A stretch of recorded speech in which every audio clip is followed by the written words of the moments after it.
Welcome to the August 3rd Kent County Planning Commission meeting. I'll take the roll. Ray Strong. Here. Paul Ruge. Here. Bill Crowdy. Here. Paula Reeder. Here. And I'm here. Francis Hickman. And we had indication that both William Saunders and William Sutton would not be here today. Have everyone looked at the minutes of the July 6th meeting? And if there are any corrections, amendments, or concerns? If not, I'll entertain a motion. I make a motion, we accept the minutes as presented. Do you have a second? Second. Thank you. Any discussion? All in favor? Aye. Aye. All right, thank you. In those minutes, of course, we postponed any decisions or effectively tabled the application of Sandra Donnelly, her zoning text amendment. And since that meeting, that public hearing is still open, we will entertain that applicant at the 10. Yes, please. Can you, are you an attorney or? Yes. Okay, can you? I am Lance Young's colleague. Okay, gotcha, thank you. Rebecca Can you Gay. identify your name Yes. and? Rebecca Gay, spelled G-U-A-Y, with McLeod Law Group, 110 North Cross Street. Thank you. As you said, we're here as a continuance from last month's application. You should have received the updated amendments. Do we have a microphone? I'm speaking. Oh, the little guy, okay. Is that okay? Yes. Sorry. Can you hear me? Oh, okay, I can speak louder. Okay. Yeah, no, So you should have received the amendments per the suggestions that Mr. Young would have made.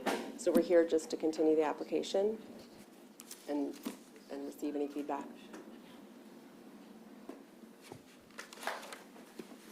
What did you, I didn't understand what you said. We're just here to continue the application.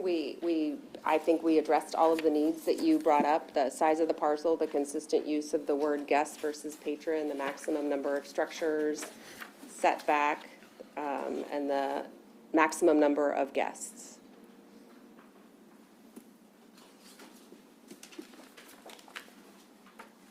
Is that, okay, before we just, any questions for the applicant while we're here, and then we'll go see if the public has any comments? I do have one question. If someone comes for a reservation to stay, and they have more than two children, are they automatically disqualified from family with more than two children? Sandra Donnelly is the applicant. Miss, can you state your name and address? Sandra Donnelly, Address? 32103 Millington Road, Millington, Maryland. Can you raise your right hand? Do you testify the truth? The testimony you're about to give is the truth, the whole truth, and nothing but the truth? Yes. Thank you, ma'am. Go ahead. If someone has more than 2 adults and 2 children, we would require them to reserve more than one pod, more than one cabin. No, but if there is one couple who have more than 2 children, how do you? Then they'll have to adjust for that. I mean, Okay, so the 2 children. yeah, it's just like a maximum amount of people that you would allow in a hotel room. You know, I mean, if there's too many and the place isn't big enough, they'll have to get 2 or not reserve.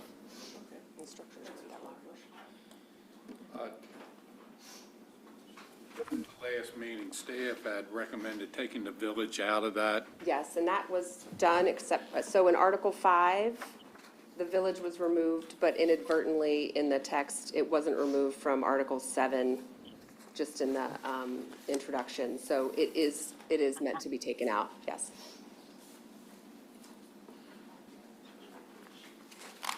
Okay, any other questions up here? If not, we'll. No, I got a couple. Good. In here, you got, it says the project shall collectively consist of at least 10 acres. So you're looking at a minimum use size of 10 acres? Well, from what I'm told is we're just going for a broad definition here, and then it goes to someone else, and then they can, you know, but it doesn't affect me personally because I have 30. So I don't really know what the question is. But it would be a minimum size of 10 acres, correct? So you'd have now if you say you have 30 acres, and that 30 acres is now zoned agricultural? No, rural residential. You're rural residential, okay.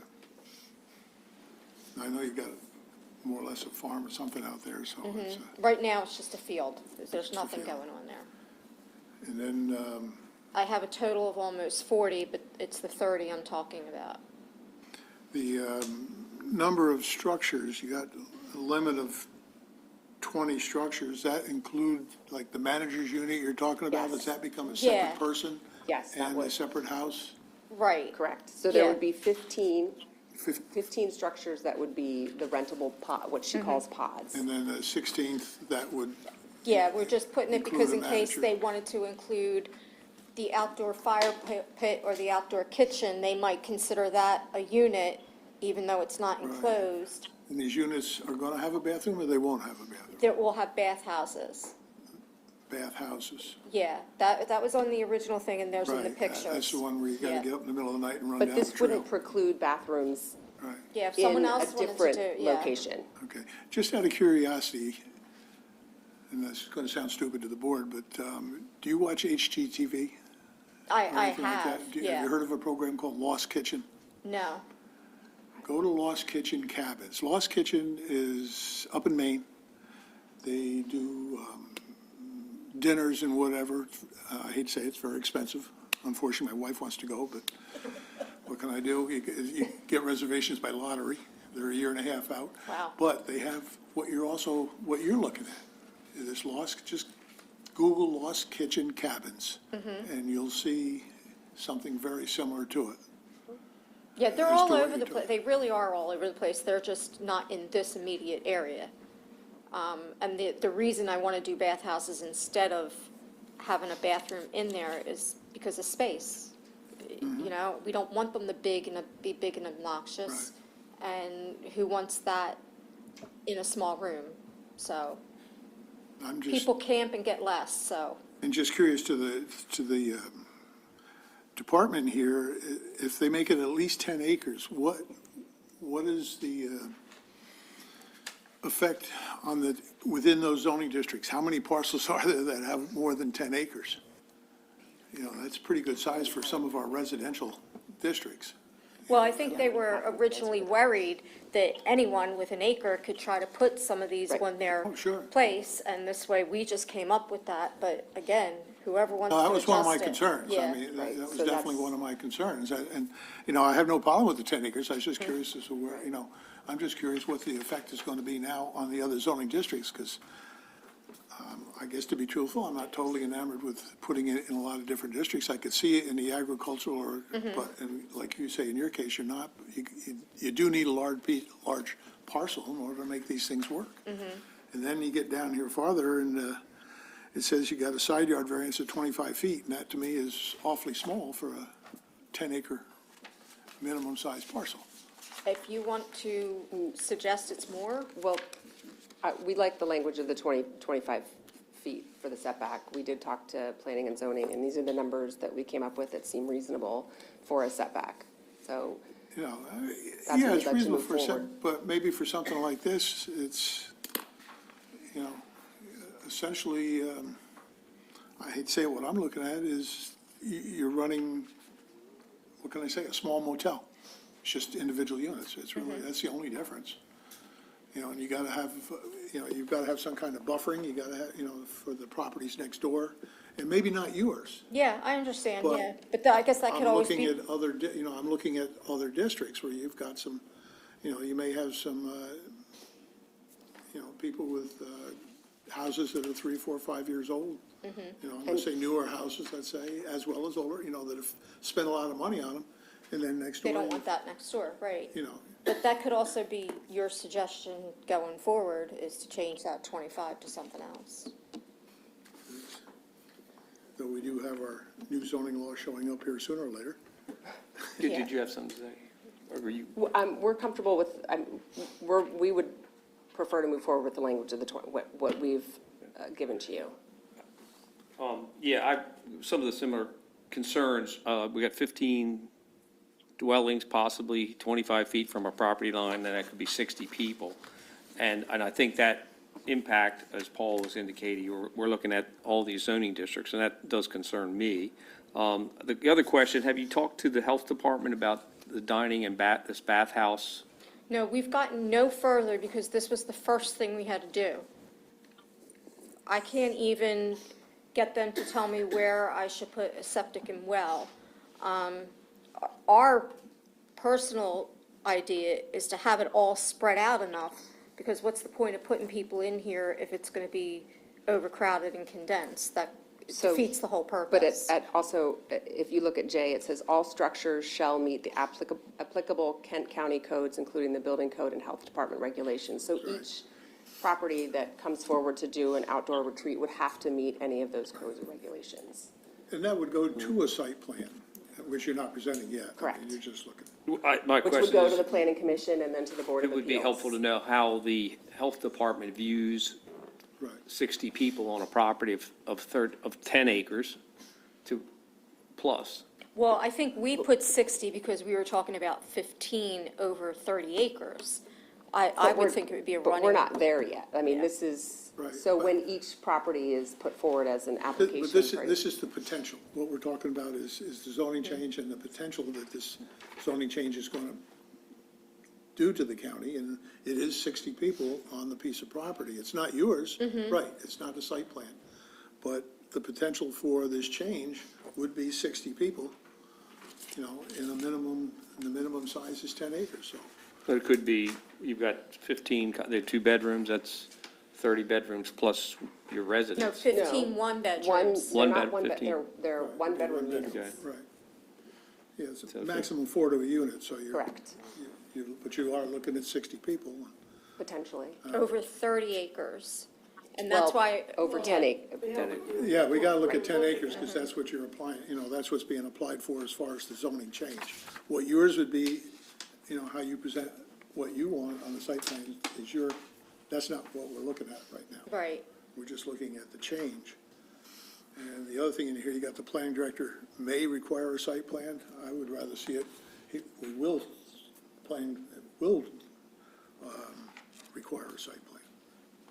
Not may, because may you get around it. Too many attorneys in this world. Well, we thank you for your suggestions. But that's- But as my colleague has drafted this is what the language we would like to see move forward. Anything more from the commission before we see if the public has any comments? Well, I share your concern about the setback, particularly on a smaller property. Go ahead.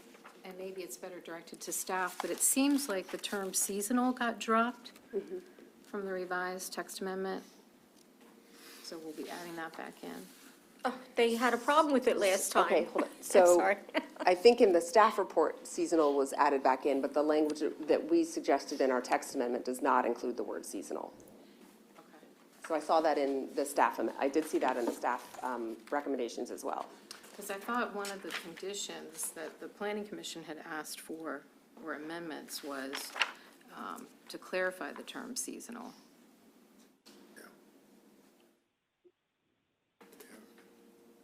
You know, basically, when are we gonna see somebody there and when not? You know, is it gonna be spring, summer, fall, and not in the winter, or what?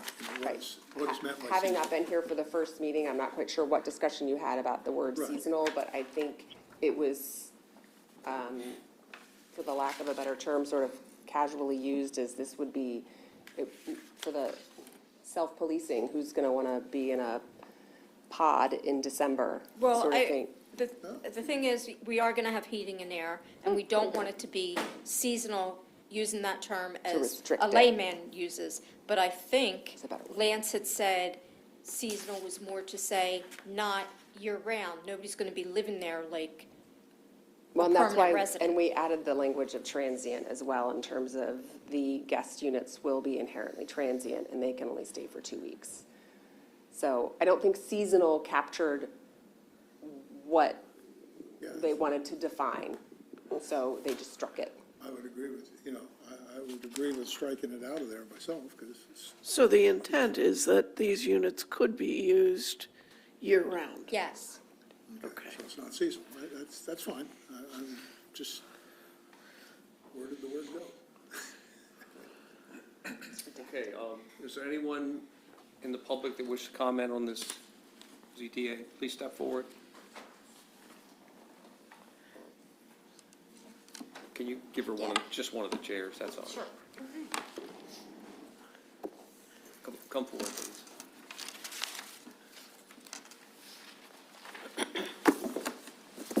Is this a microphone? It is. Oh, is this the new microphone? Oh, my God. It's not working all that well back there. Name and address for the- Janet Christensen Lewis. It's not a hearing, Yeah, right? it's just, Yeah, it's okay. just comments. All right.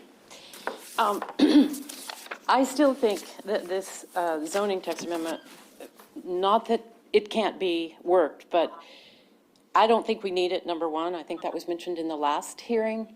I still think that this is trying to make a silk purse out of a sow's ear. And here are some of my problems with it.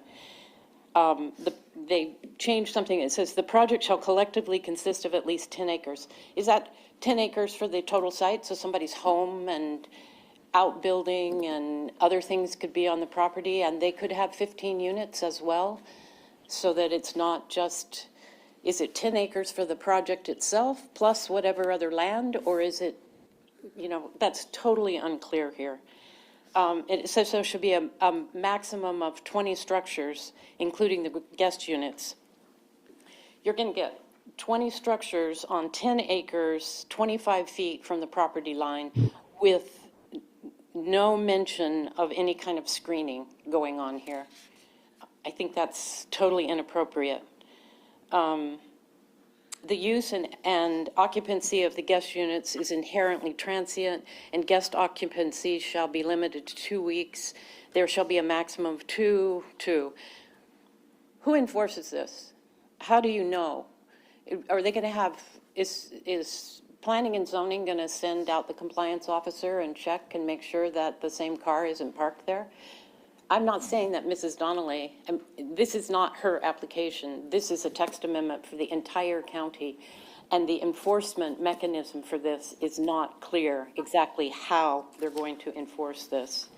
And then it's the whole thing about, they mention in the text amendment, they'll be screening for parking, but there's no mention of screening for any of the structures. And I guess now that they've pulled Village out,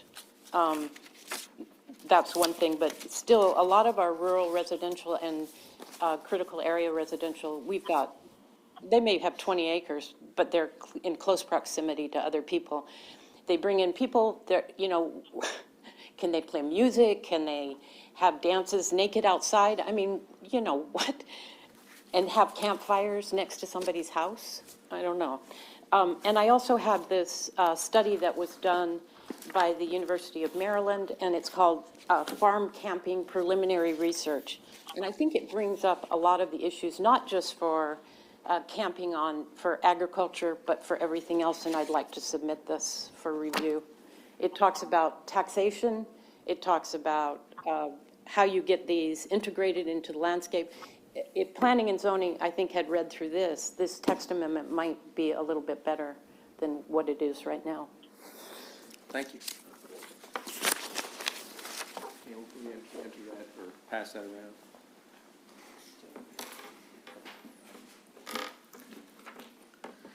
Is there anyone else in the public who would like to comment in the audience here? Is there anyone online who would like to comment on this? Yes, Joe, this is Judy Gifford. Your address? Well, 12246 Locust Grove Road, Kennedyville. Thank you, go ahead. Yeah, I would just like to reiterate what Janet just said, that it's not needed, and I was going to say this revision is lipstick on a pig rather than a sow's ear into a purse. But either way, this is very sloppy. This is really, I mean, we should, be really shocked at how poorly this is being written and how much thought has gone into it. I mean, we should have had some research, and I mean, this is just a mess. Nobody knows what's going to happen, and this is a zoning text amendment. And really, it's not glamping. Glamping is associated with agricultural education and work. So this is really just camping. And, there's inconsistent density in the districts now compared to what are already allowed, would be allowed with this glamping. And I just think this is really not ready for prime time, and it should be given an unfavorable recommendation, sent back to the planning commission. It should have gone through the comprehensive rezoning plan. And, you know, I think this is just a total mess. Thank you. Thank you. Is there anyone else on the call in that would like to speak? The applicant, would you like to summarize before we close the public hearing? Well, like I said, we came before you last month. We're here again with the changes to the language pursuant to the recommendations that you gave to my colleague, Mr. Young. And I would say that, you know, it's the second month and, you know, there's a 60-day window basically for the recommendation, either favorable or unfavorable to the council. So if we wait to make more amendments, if I'm correct in reading the code, that you pass the 60-day, and it would likely send, maybe even the original form, but I don't think so, to the council. So I would say that today we're here for a vote and a decision to be made, and we'll take whatever you give us and we'll move forward. Thank you very much. And can I just? Yes, go ahead. I would like to request that Carla reiterates why it is necessary, because there was no other area that we could go under. So that seems to be a main concern. Everyone's like, if you could tell me what we would go under, we'll go there. But if it doesn't, as Carla and everyone seem to agree that there is no definition that it falls under, that's why it is necessary. So I'd like to get that back on record if possible. And I'd like to add that you do have two favorable reports, one from last month and one today with favorable with the removal of village. Thank you. Okay. Joe, Go ahead. can I ask a question of Carla? I mean, I think the question is well taken. If someone has property and wants to have more or less an agritourism business that they would like to pursue, what do we allow or don't allow now? Well, our current ordinance does not have a definition of agritourism. Okay. And so you would be limited to the uses that are listed in the ordinance, and some of the agritourism stuff that people tend to think about, like farm stands or, you know, hands-on type activities, would most likely fall under a use that's structures for the buying, processing, and sale of agricultural products. It's sort of that open-ended type Okay. of I'm commercial use. I'm thinking more in line of what we find often and many places in Europe, where people who have farms open their homes or whatever, their farm area to transients to stay, have meals, do whatever. Do we have any provision for that in our current land use ordinance? The closest thing we would have would be a bed and breakfast, if somebody wanted to, and I think a bed and breakfast can be up to 3 guest rooms.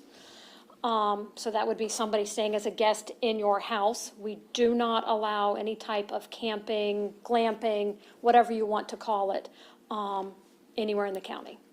Okay, thank you. Carla, well, we got you here. Yep. If someone was to come in for a special exception, for a retreat, and then at some point, they wanted to have the music or something.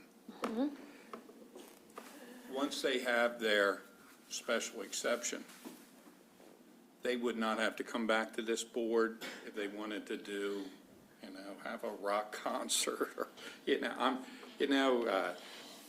we always find these unintended consequences, you know, and you're wondering how that ever got by you sitting on a planning commission. And I was just wondering, do they have to come back for that? Or when they come in there for a special exception, it can be put on there that it's just for the camping or whatever, you know? The special exception could clarify that in the conditions that the Board of Appeals would place on it. Statement I was, in the discussions that we had with Ms. Donnelly and her attorneys, statement I, which says that the planning director may require site plan and place conditions or restrictions on events, was actually meant to allow sort of temporary events that might come up after the actual special exception has been granted. In reading this, I realize that that's not very clear, and I think that is related to why in the memo that Mr. Mackey put together, he noted that in his staff review paragraph, he noted that staff had understood this as a special exception that would be reviewed by the Planning Commission and the Board of Appeals. So the language about the planning director should read Board of Appeals. And like that statement, clause I, was really meant to allow sort of those temporary recreational uses that, like the agricultural zoning district allows, if you get a use permit, and I realize it's not clear, so that might be, either it has to be addressed during the special exception, or that language should be clarified further. Carl, did you ever see this? I have not seen that report, no. The one thing in there, as I leaf through it, Calvert County and Anne Arundel County do have standards on agritourism and the camping or residential part of that. And I guess, to me, I'd love to see what they've done about, those uses, because they're even more urban than we are, but just to see what those standards are.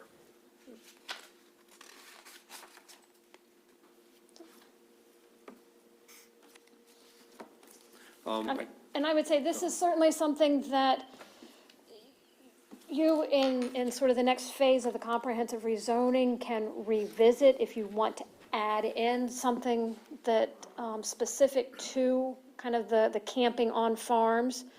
The text amendment as it moves, this citizen-initiated text amendment as it moves forward could also be further amended. The applicant could take a look at this and decide to make changes that they want to put forward. The county commissioners could put forward amendments. If they're substantial And enough, then they'll- it would come back through you. If they're not, then it would just continue to move on. So, Carla, two things. So are you saying that an I, that planning director is going to be replaced with Board of Appeals? what I'm saying is that is how Mr. Mackey recommended it, and I know from my discussions before this text was submitted, that when we had a meeting to go over this, the intent was different, and this arrived right before I went on vacation, and I did not have time to analyze it. I came back from vacation on Tuesday, and so. And Lance went on vacation. And Lance is now on vacation. So I didn't really have an opportunity to discuss this and realize until sitting here today that maybe what's in here is not what was intended. Second point is in F, it already contemplates a site plan because landscaping is required, adequate landscaping. And so then the landscaping would be shown on a site plan. So I'm wondering if it would make sense in I to change the language there just slightly to say that a site plan is required and the Board of Appeals may place conditions.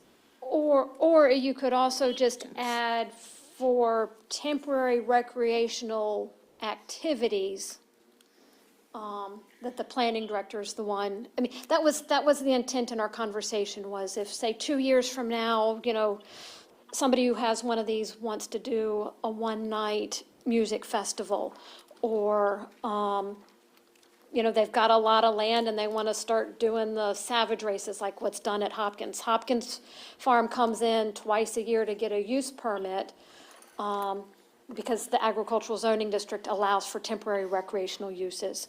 So the intent was that if something comes up that has, after these are operating, there would be a mechanism to allow it.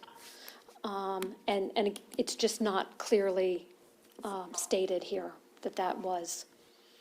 I do think it would be helpful to require a site plan. Oh, a site plan's required no matter what. Okay. Special exceptions, the language, the general language about special exceptions states that site plans Okay, are good. required. It was a little ambiguous there, so, But then how when do it you- said may require.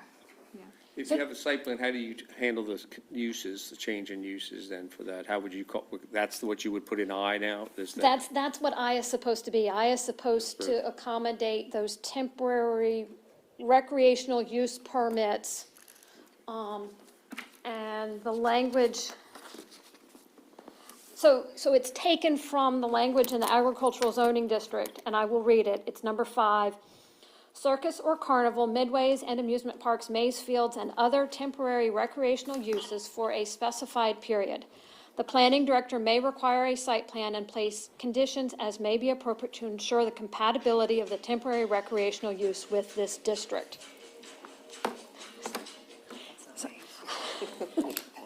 So that was the discussion that I had with Lance, with Rebecca, with Ms.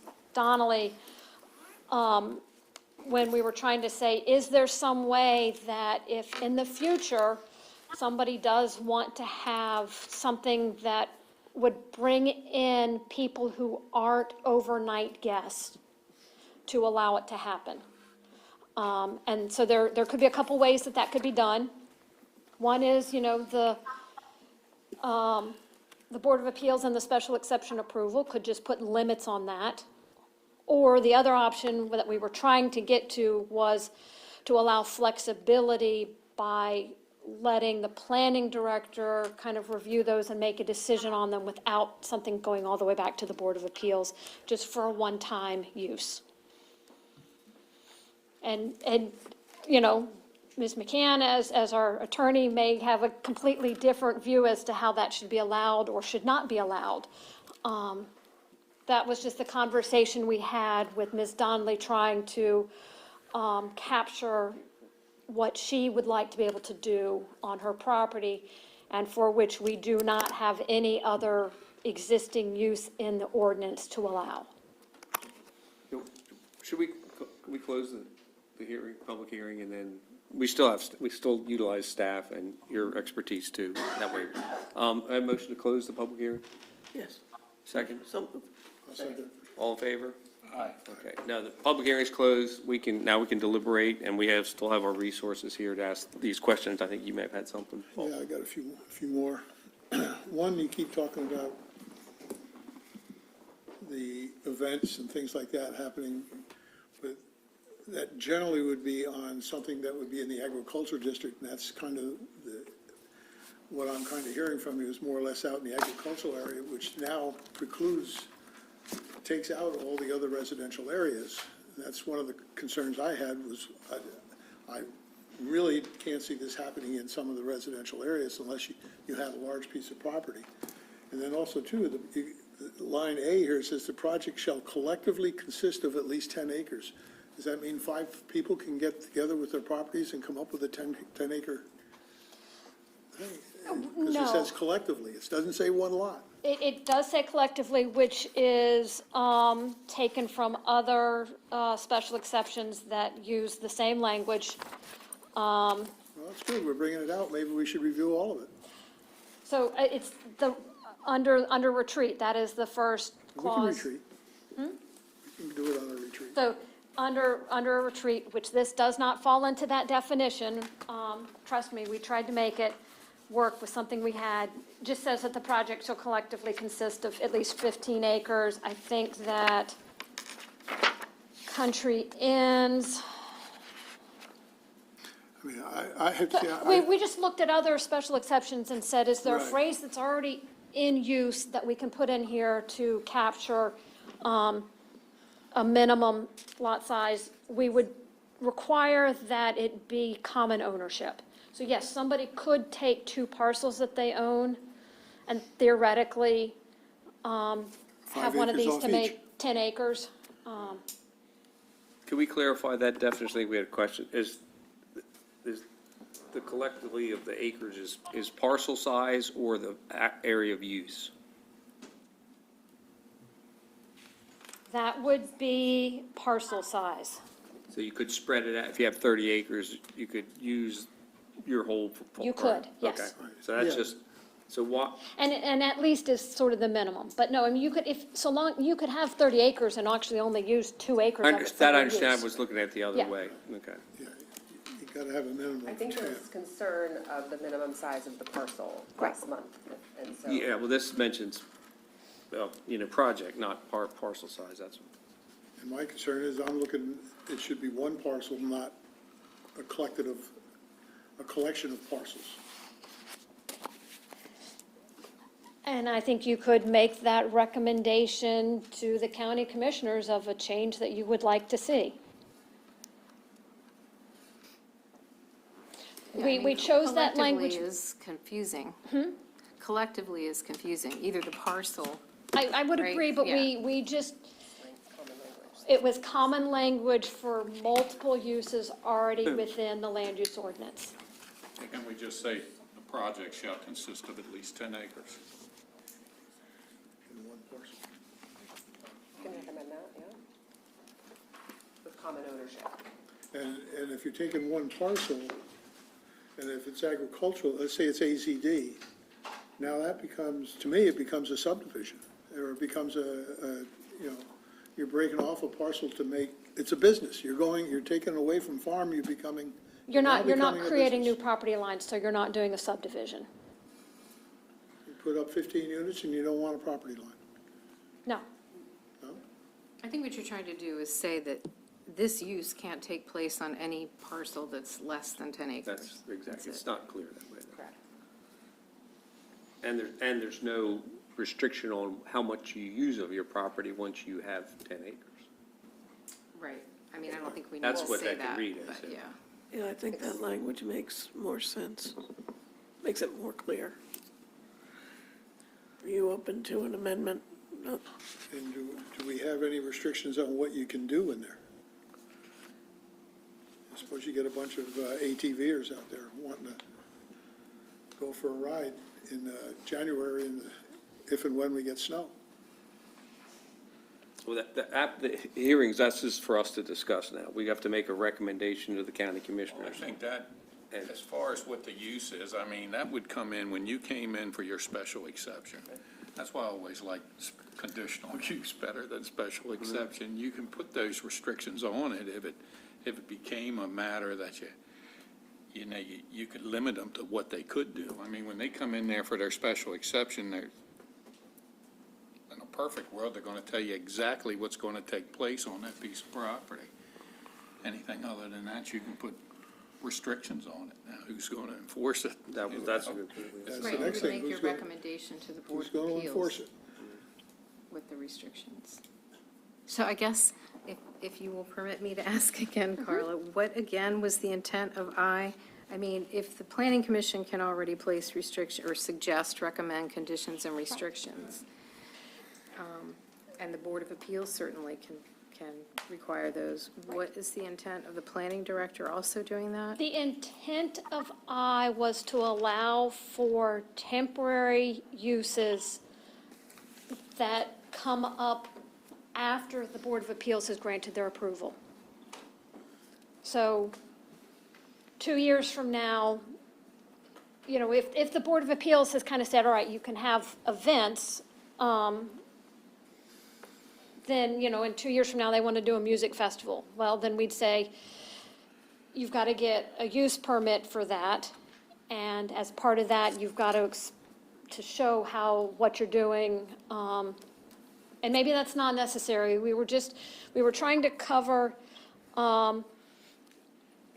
things that could come up outside of the specific 15 pods. I think the idea was, what if I want to have a one-day music festival, a band come out and do a concert, and I want to allow guests other than those who are staying in the units to attend.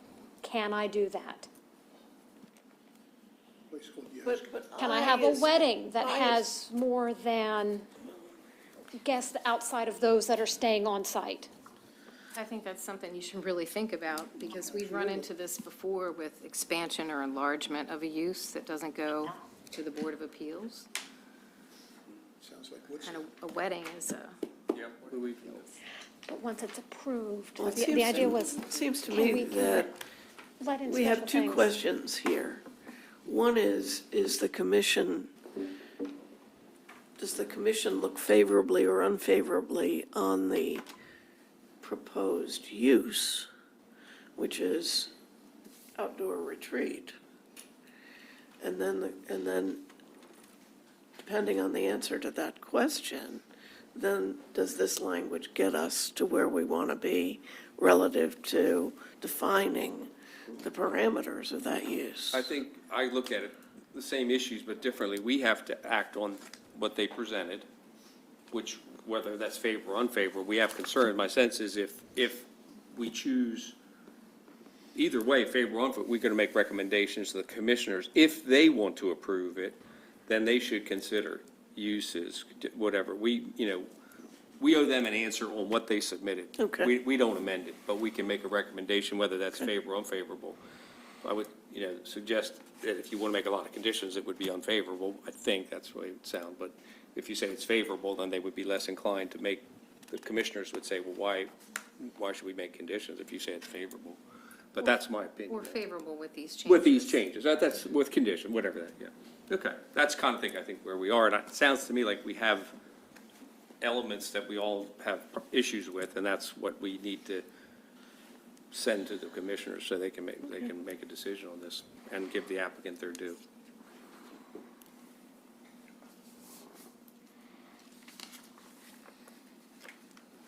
Right, we can't send it back for further changes. It would just, the changes that you would want to see would be recommended as part of your recommendation. I'll tell you, I'm ready to make a favorable recommendation, but I'm going to need some conditions on it, and I would like some input from everybody on here for those. How's that? Does that sound okay? Yeah. Yep. Let me put my glasses back on.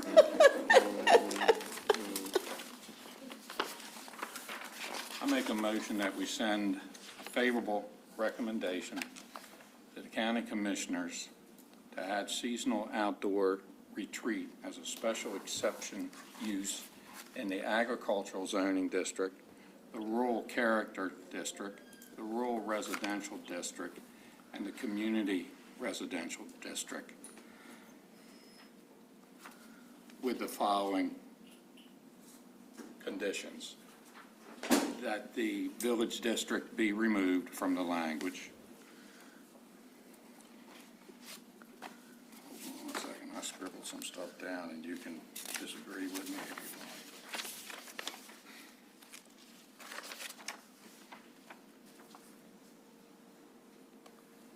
That we change Article 7A,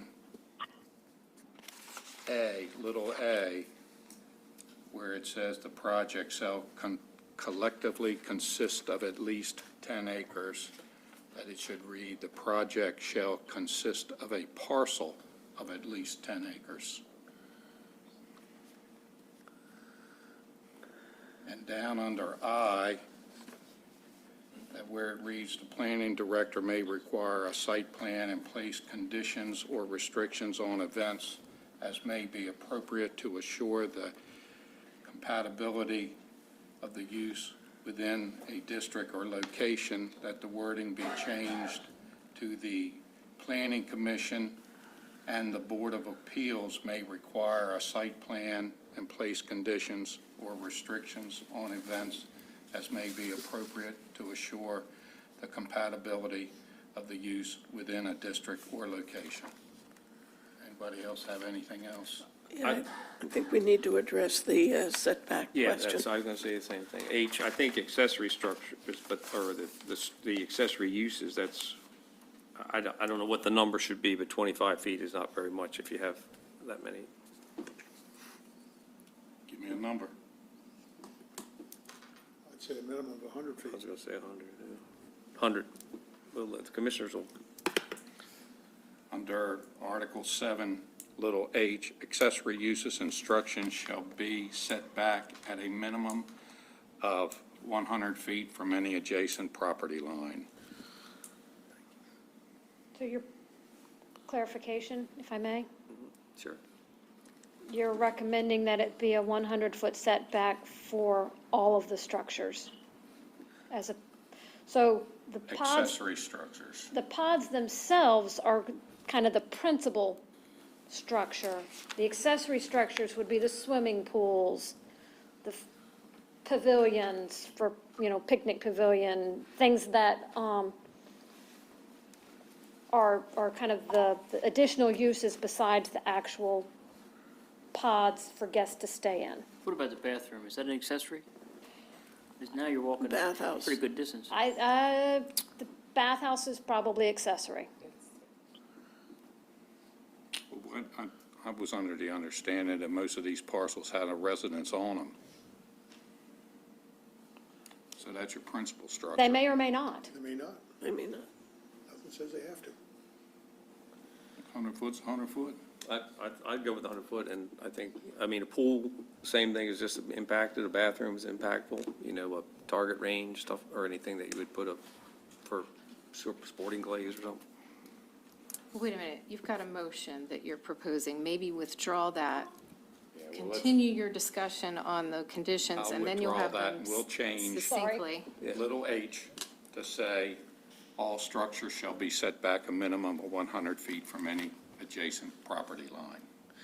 no, the only issue with that, Bill, is that if there is an existing structure on the property that's not 100 feet from the property line, what do you do in that instance? They come in and ask for a variance. Variance. It's an existing structure, it's a variance, it goes on the site plan. We don't want to make an exception in the motion to that, to existing structures? I wouldn't put it in there, I would just leave it. Okay, I'm fine with all right, that. all right. You have 100 feet, just changing that, H to 100 feet, as stated. And all structures.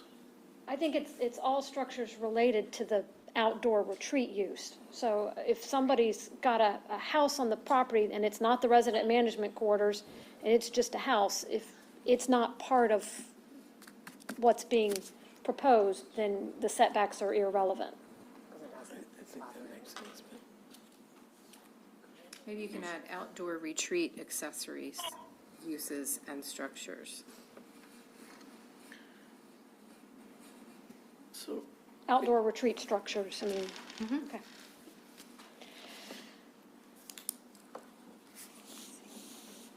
You're putting that in there already? Do I have to say that, outdoor? Well, you withdrew your Retreat motion, structure. so you're going to repeat everything.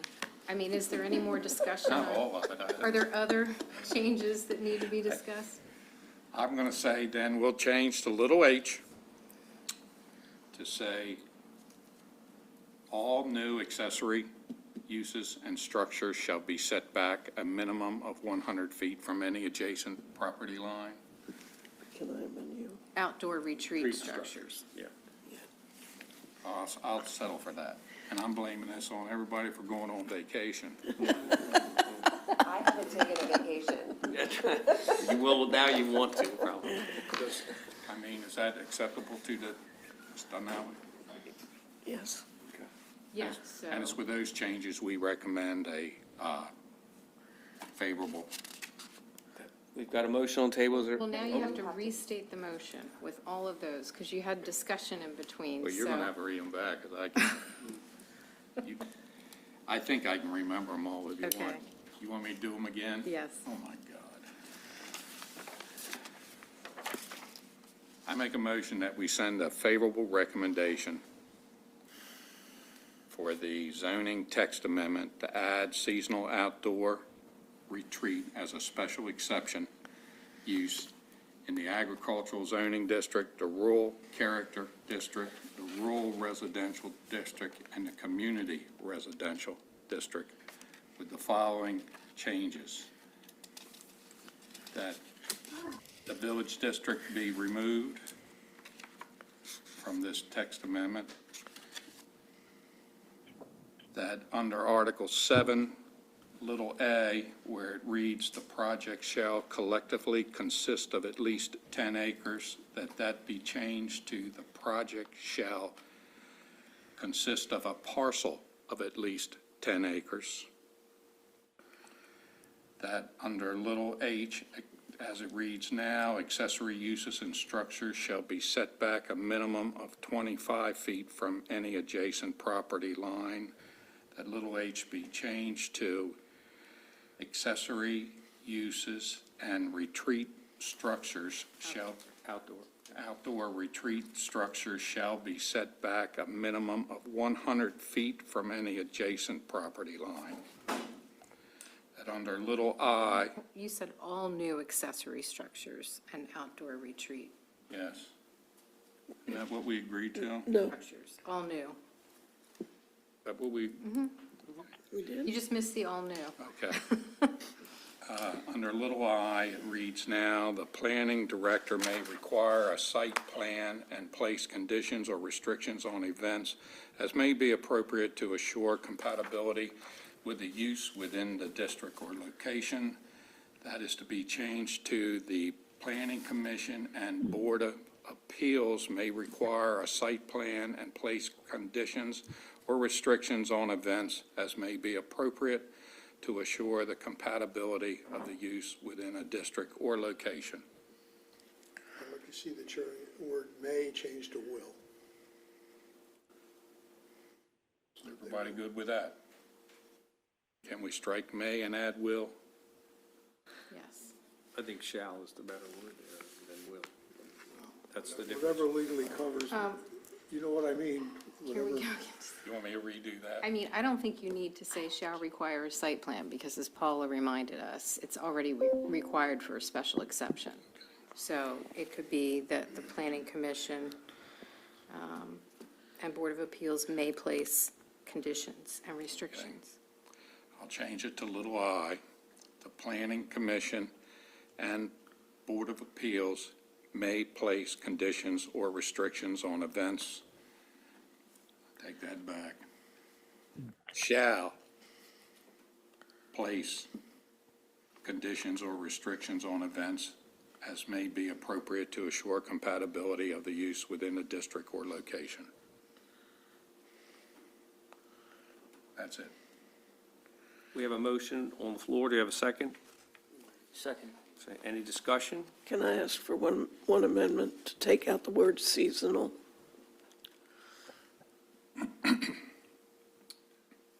Bill, are you open to that? Wait a minute, where's that? Bill called it seasonal outdoor retreat. It's currently not in this text amendment. They The already first time, took I it don't out. think he did the second time, though. He did the same. It's just a- Okay. Can we clarify that was, we had outdoor retreat here? Okay, thank you. So we have, any further discussion?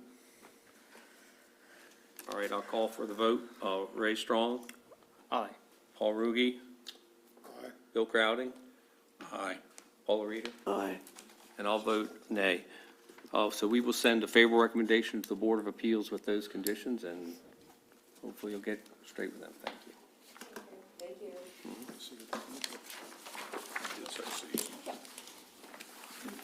Our next application is the application of a major site plan extension of approval. This is a planning commission decision from William and Valerie Ashmore of map 55, parcel 128, lot 1, in the 5th election to district marine zoning.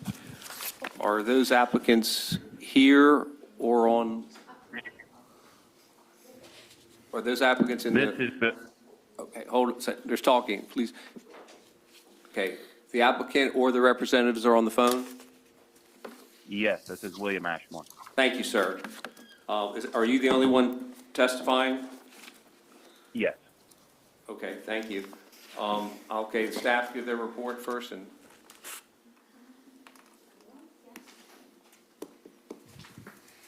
Vacation.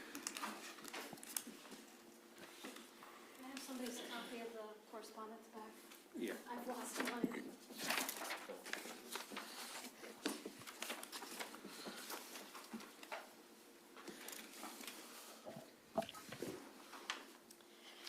Okay, so The Ashmores received final site plan approval in July of 2022. They have not moved forward with the project and are seeking an extension.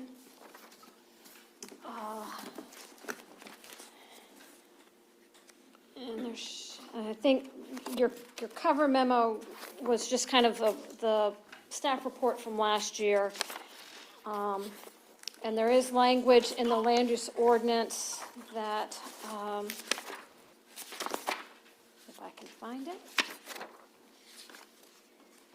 that addresses granting extensions,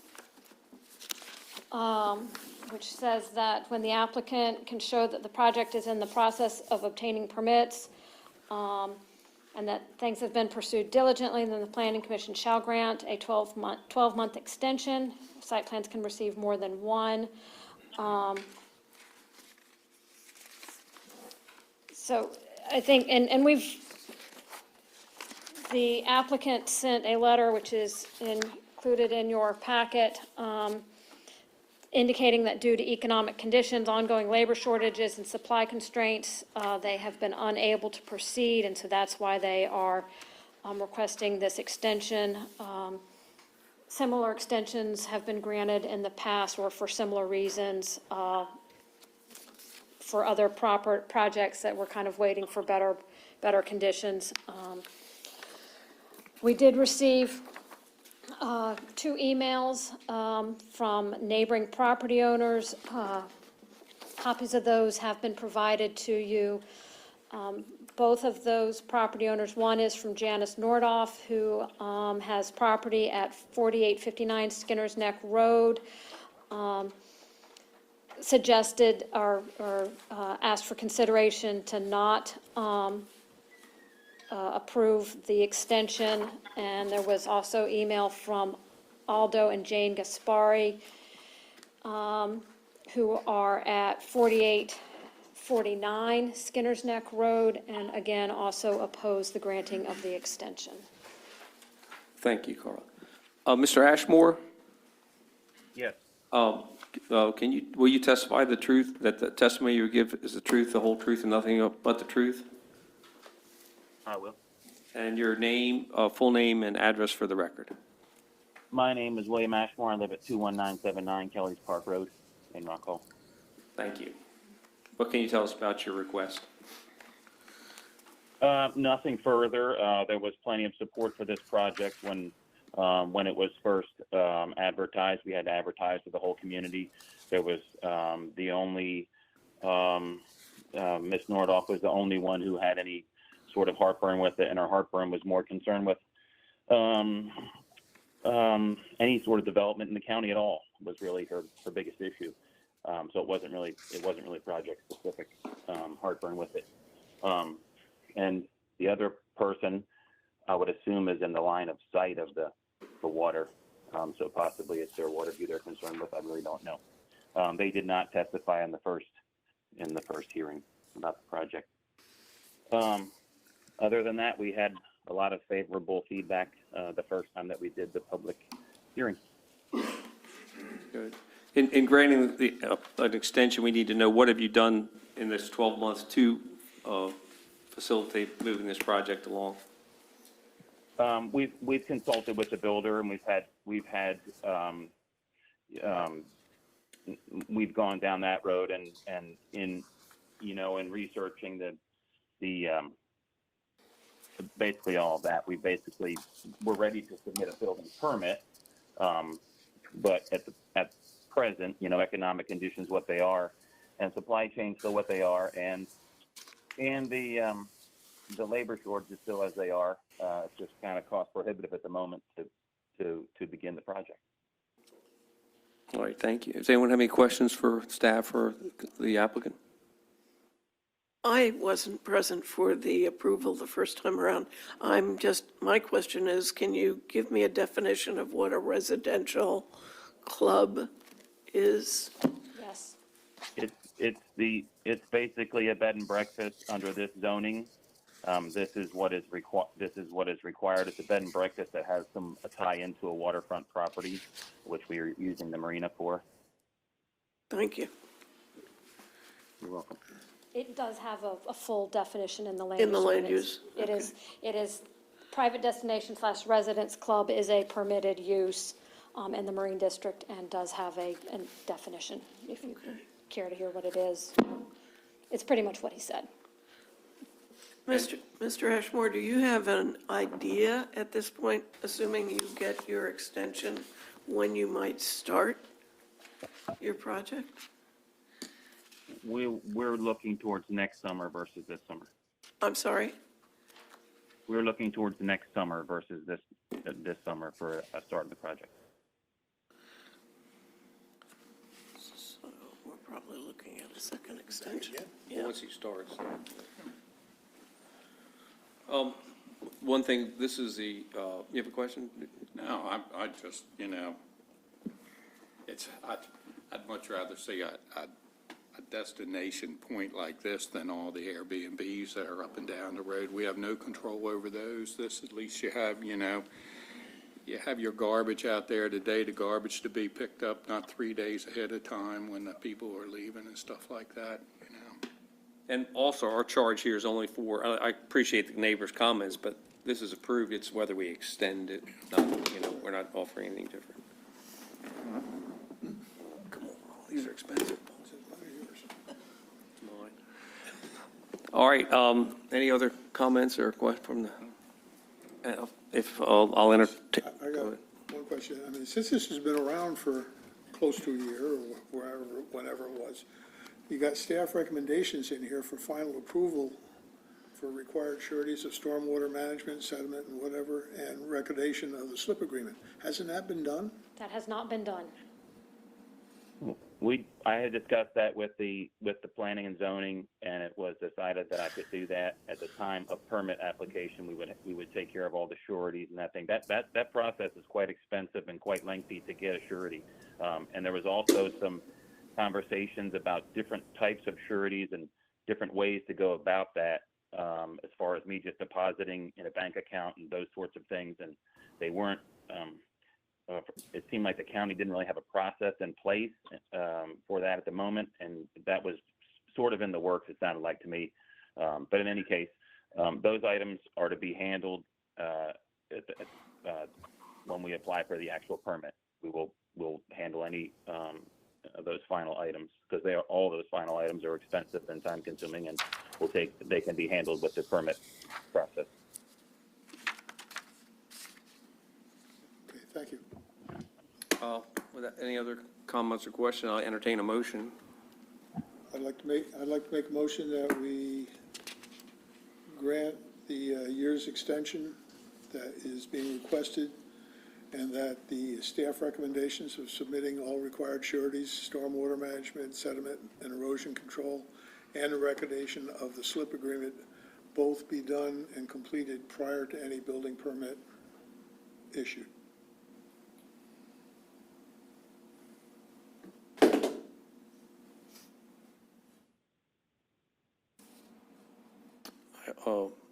Second?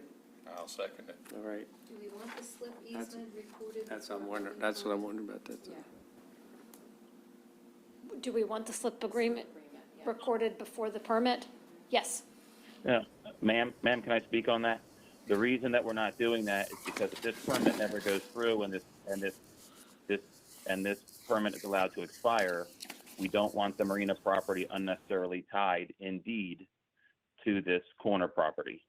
So we would like to have that done at the permit process as well, so that if this project for some reason does not go through, there would be no reason to, having that agreement basically ties these properties together in deed. And we don't want to do that unnecessarily. Well, you can only, That was the reason for waiting on that particular paperwork. The paperwork is drawn up and it's approved by everyone. It's been, the legal paperwork is there. It just needs to be signed and. no, that's fine. I just mean for it to be finalized and signed. You can do that the same day you get the permit. Well, we Correct. won't issue the Correct. permit Permit. until we have signed the site plan. We won't sign the site plan until these items have been addressed. So Fair. Agreed. Agreed. Is the agreement signed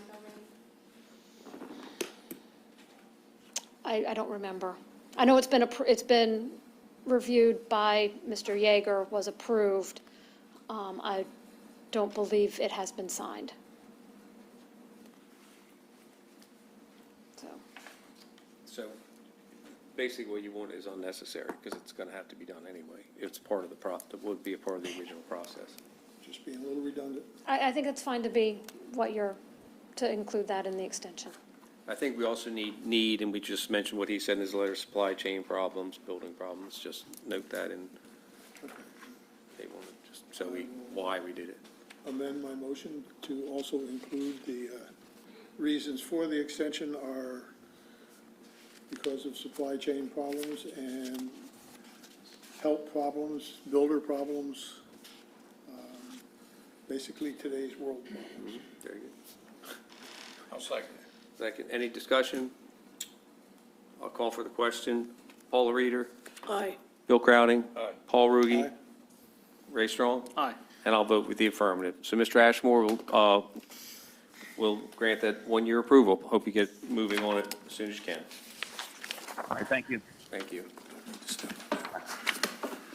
Our next applicant is Morgan Neck Road Solar LLC, and this is a major site plan, a concept major site plan for our review at map 37, parcel 40, 174 in the 4th election district in the Intense Village Community Residential, and Rural Conservation District. Mark, what can you tell us about this? Yes, good afternoon. As you mentioned, Morgan Neck Road Solar is presenting a concept plan for review. The project site is multi-zoned, as you mentioned. They propose to put 245 acres into utility-scale solar energy system, produce 45 to 55 megawatts of power. They'll be installed on pile-driven, pore-supported racking system, which allow them to pivot to track the sun.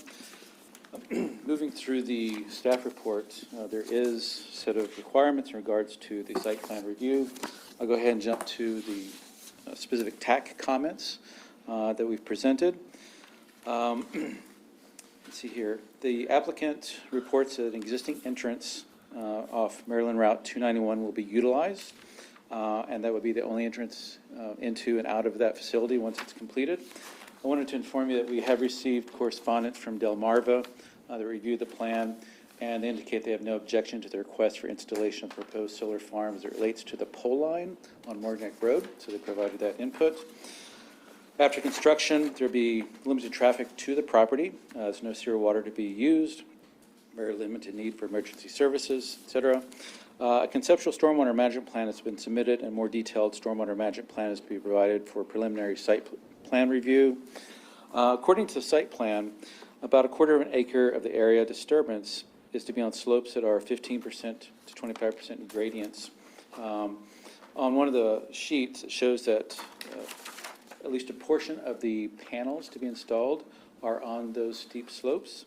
In looking at our land use ordinance, Article 6, Section 9.5.1, which deals with erosion and sediment control, it does state that if there's a minimum of 30% of the property that is a grade of 10%, then they would be allowed to develop on steep slopes. So one of the things that we are asking them to do is provide calculations of the percentage of the slopes. And looking at the map itself, it appears that it's not going to be any issue, but it is one of the things that we're asking for. Forest stand delineation has been provided, and a forest conservation plan will be submitted for preliminary site plan review. All elements will be 200 feet away from any property line, which is a setback requirement. In regards to some of the standards for utility scale solar system, we have the following comments. None of the panels will be placed on wetland areas that are regulated by MDE, the U.S. Department of Interior. No topsoil will be removed from the site. A 60-foot wide landscape buffer plan has been submitted and adheres to the requirements for size, species variety, and arrangement in the absence of the required 3-foot high berm for which applicant is requesting a waiver. Along the western property line of the project site, a 150-foot wide right-of-way is proposed for the Chestertown bypass. It appears on site plan that a portion of the 60-foot wide landscape buffer will encroach approximately 25 feet into proposed right-of-way. This portion of the buffer is proposed to be a pollinator habitat meadow. Along the same western property line, there are 2 breaks in the landscape buffer in order to accommodate existing drainage. It's unclear from the submitted plan how irrigation is to be addressed. An irrigation plan will be required for preliminary approval. A maintenance agreement for landscape plan is also going to be required for preliminary approval. Let's see here. So staff has the following recommendations, or following comments. In order to receive preliminary site plan approval, the applicant must address and/or submit the following outstanding items, those being preliminary sediment and erosion control and stormwater management plans, a calculation of the area gradients where solar panels are proposed to determine whether the proposed development on steep slopes is permittable, a forest conservation plan and calculations of forested area within and out of the critical area, a landscape maintenance agreement and landscape irrigation plan, evidence that the design of the entryway will ensure that neighborhood properties, public rights-of-ways, and roads are not exposed to unscreened view of the on-site facility, which is required. At this meeting, we ask that the Planning Commission consider the following items: the waiver of the 3-foot perimeter landscaping berm, proposed partial overlap of the 150-foot wide Chestertown bypass right-of-way and the pollinator meadow portion of the 60-foot wide landscape buffer along the western boundary of the property, and the 2 breaks in the landscape buffer along with the western property line to accommodate existing drainage. Is there any correspondence? I've not received any correspondence on this. Okay. Are the applicants or their representatives here? Step forward. Appreciate it, yeah. Move it around as necessary. Hey, come on up. Good afternoon, Commissioners. Can you go give us your name and address for the record? Absolutely. Go ahead, Kevin. Sure. My name is Kevin Clark. My business address is 337 Log Canoe Circle, Stevensville, Maryland. Thank you. And Mr. Clark is the representative of Morgneck Solar LLC, which is a subsidiary of Urban Grid. And Nate Hochster, Lane Engineering, business address 117 Bay Street, Easton, Maryland. Can you two both raise your right hand? The testimony you're about to give us the truth, the whole truth, and nothing but the truth? I do. Thank you. And Joe, go ahead. do you want me to raise it? No, you don't have to. You need to give your name and address. Joe Stevens. I'm the attorney counsel for Urban Grid, Morgneck Solar LLC, and my address is 114 West Water Street, Centerville, Maryland. Okay. Thank you, Commissioners, and I want to thank staff for really all the time and effort and assistance they've provided in this concept plan. We're here just for concept plan review, as you're familiar with. That's the first step in a 3-step process. We'll have to be back before you for preliminary plan, and you see the recommendations staff has made for preliminary plan, as well as then for final site plan, and that's when we'll have to have all our bonds and letters of credit and everything wrapped up.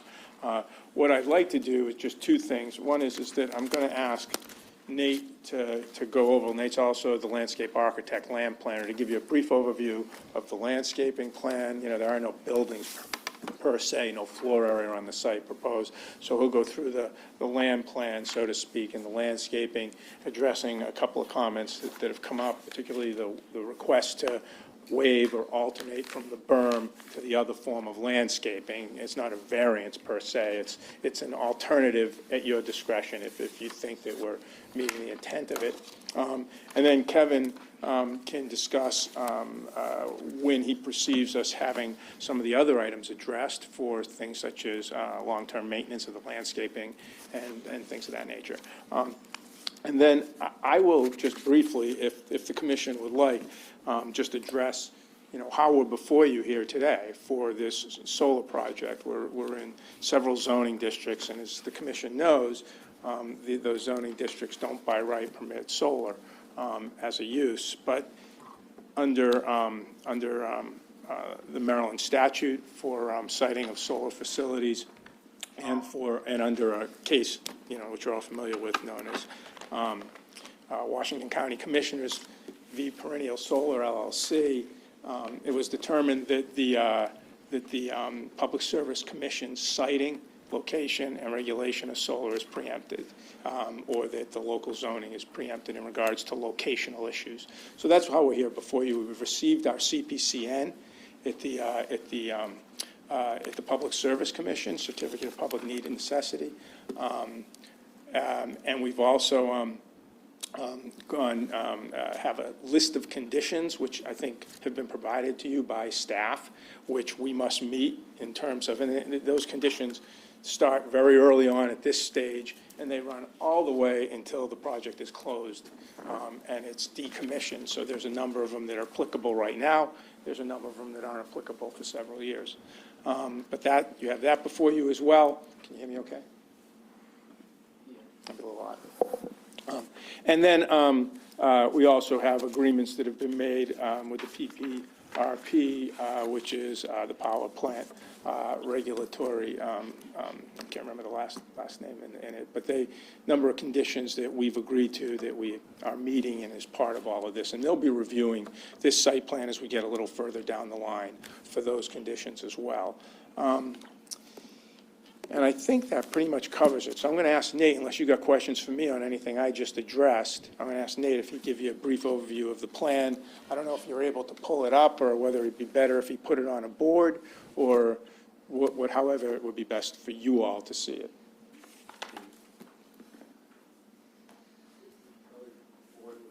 Okay, go ahead, Nate. Why don't you give Nate the board? Do you have your easel? Yeah, I do. Okay. Can you put it up on the thing for the public?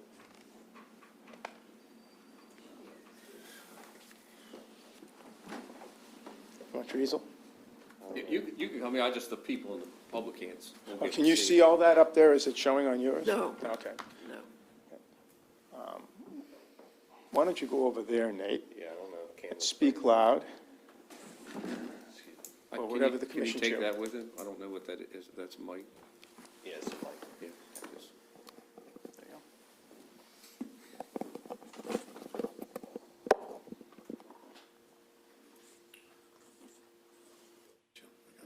I have a question on that, Joe. Hold on, okay. Joe, we have a question? Yes, I do have a question. Could you explain what the state of Maryland, what control they have over this versus what the local control has?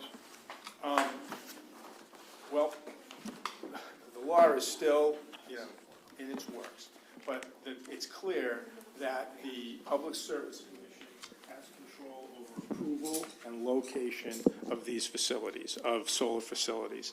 And then they also regulate decommissioning, they establish conditions, and it is in conjunction with, and they are required to take under consideration local governments, whether it's municipalities or counties, I can't remember the exact term, but they're required to take that under advisement when they make decisions to locate, and they did do that, and that's how we got several of these conditions.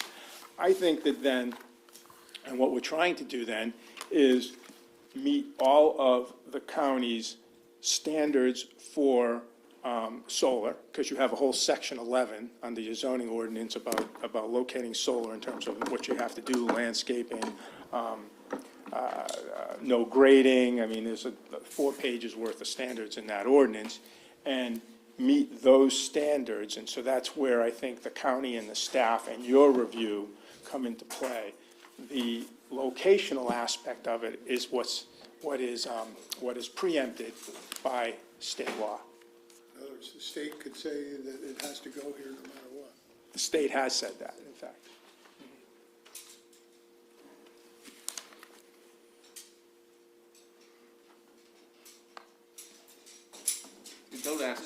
Don't ask the attorney to help you with All that. right, well, then forget it.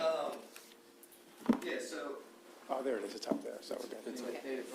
All right, yeah. It's on the screen. Alright, so I don't need this anymore, general. If it helps you, you can use it. All right.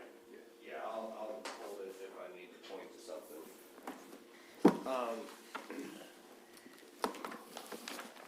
Yeah, so generally, with the landscaping plan,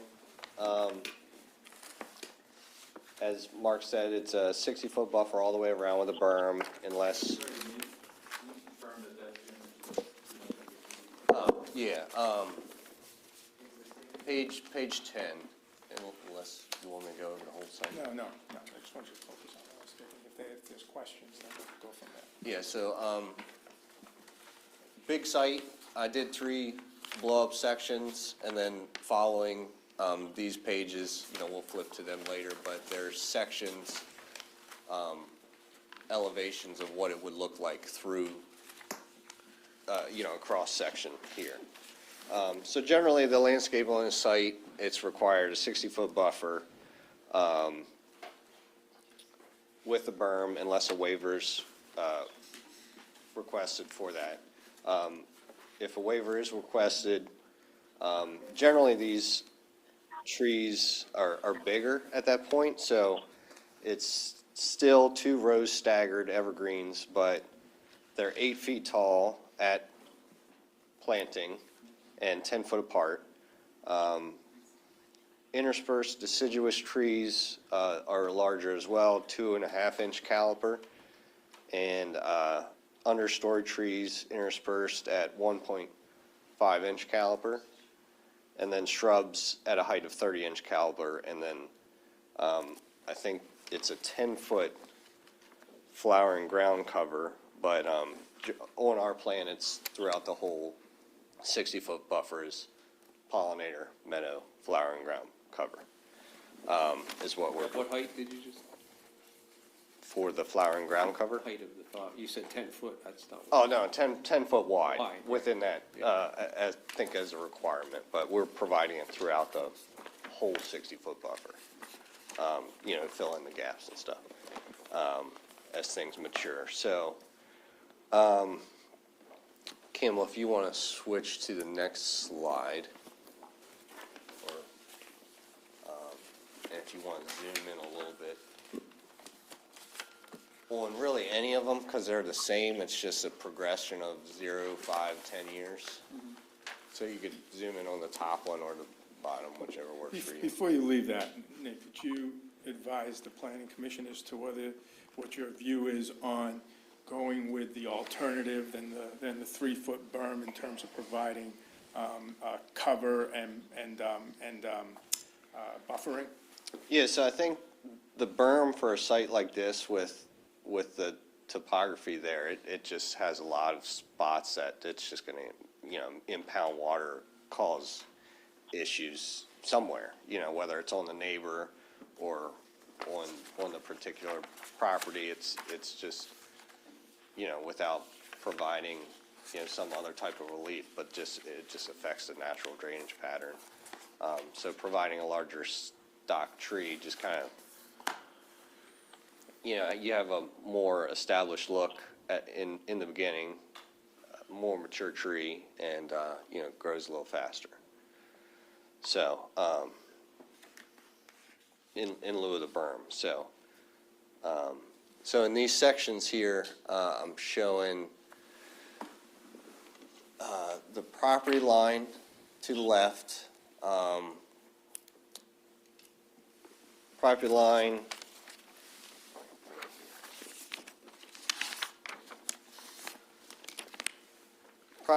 to the fence, and then you see the 200-foot setback all the way to the right side is where the solar panels would start.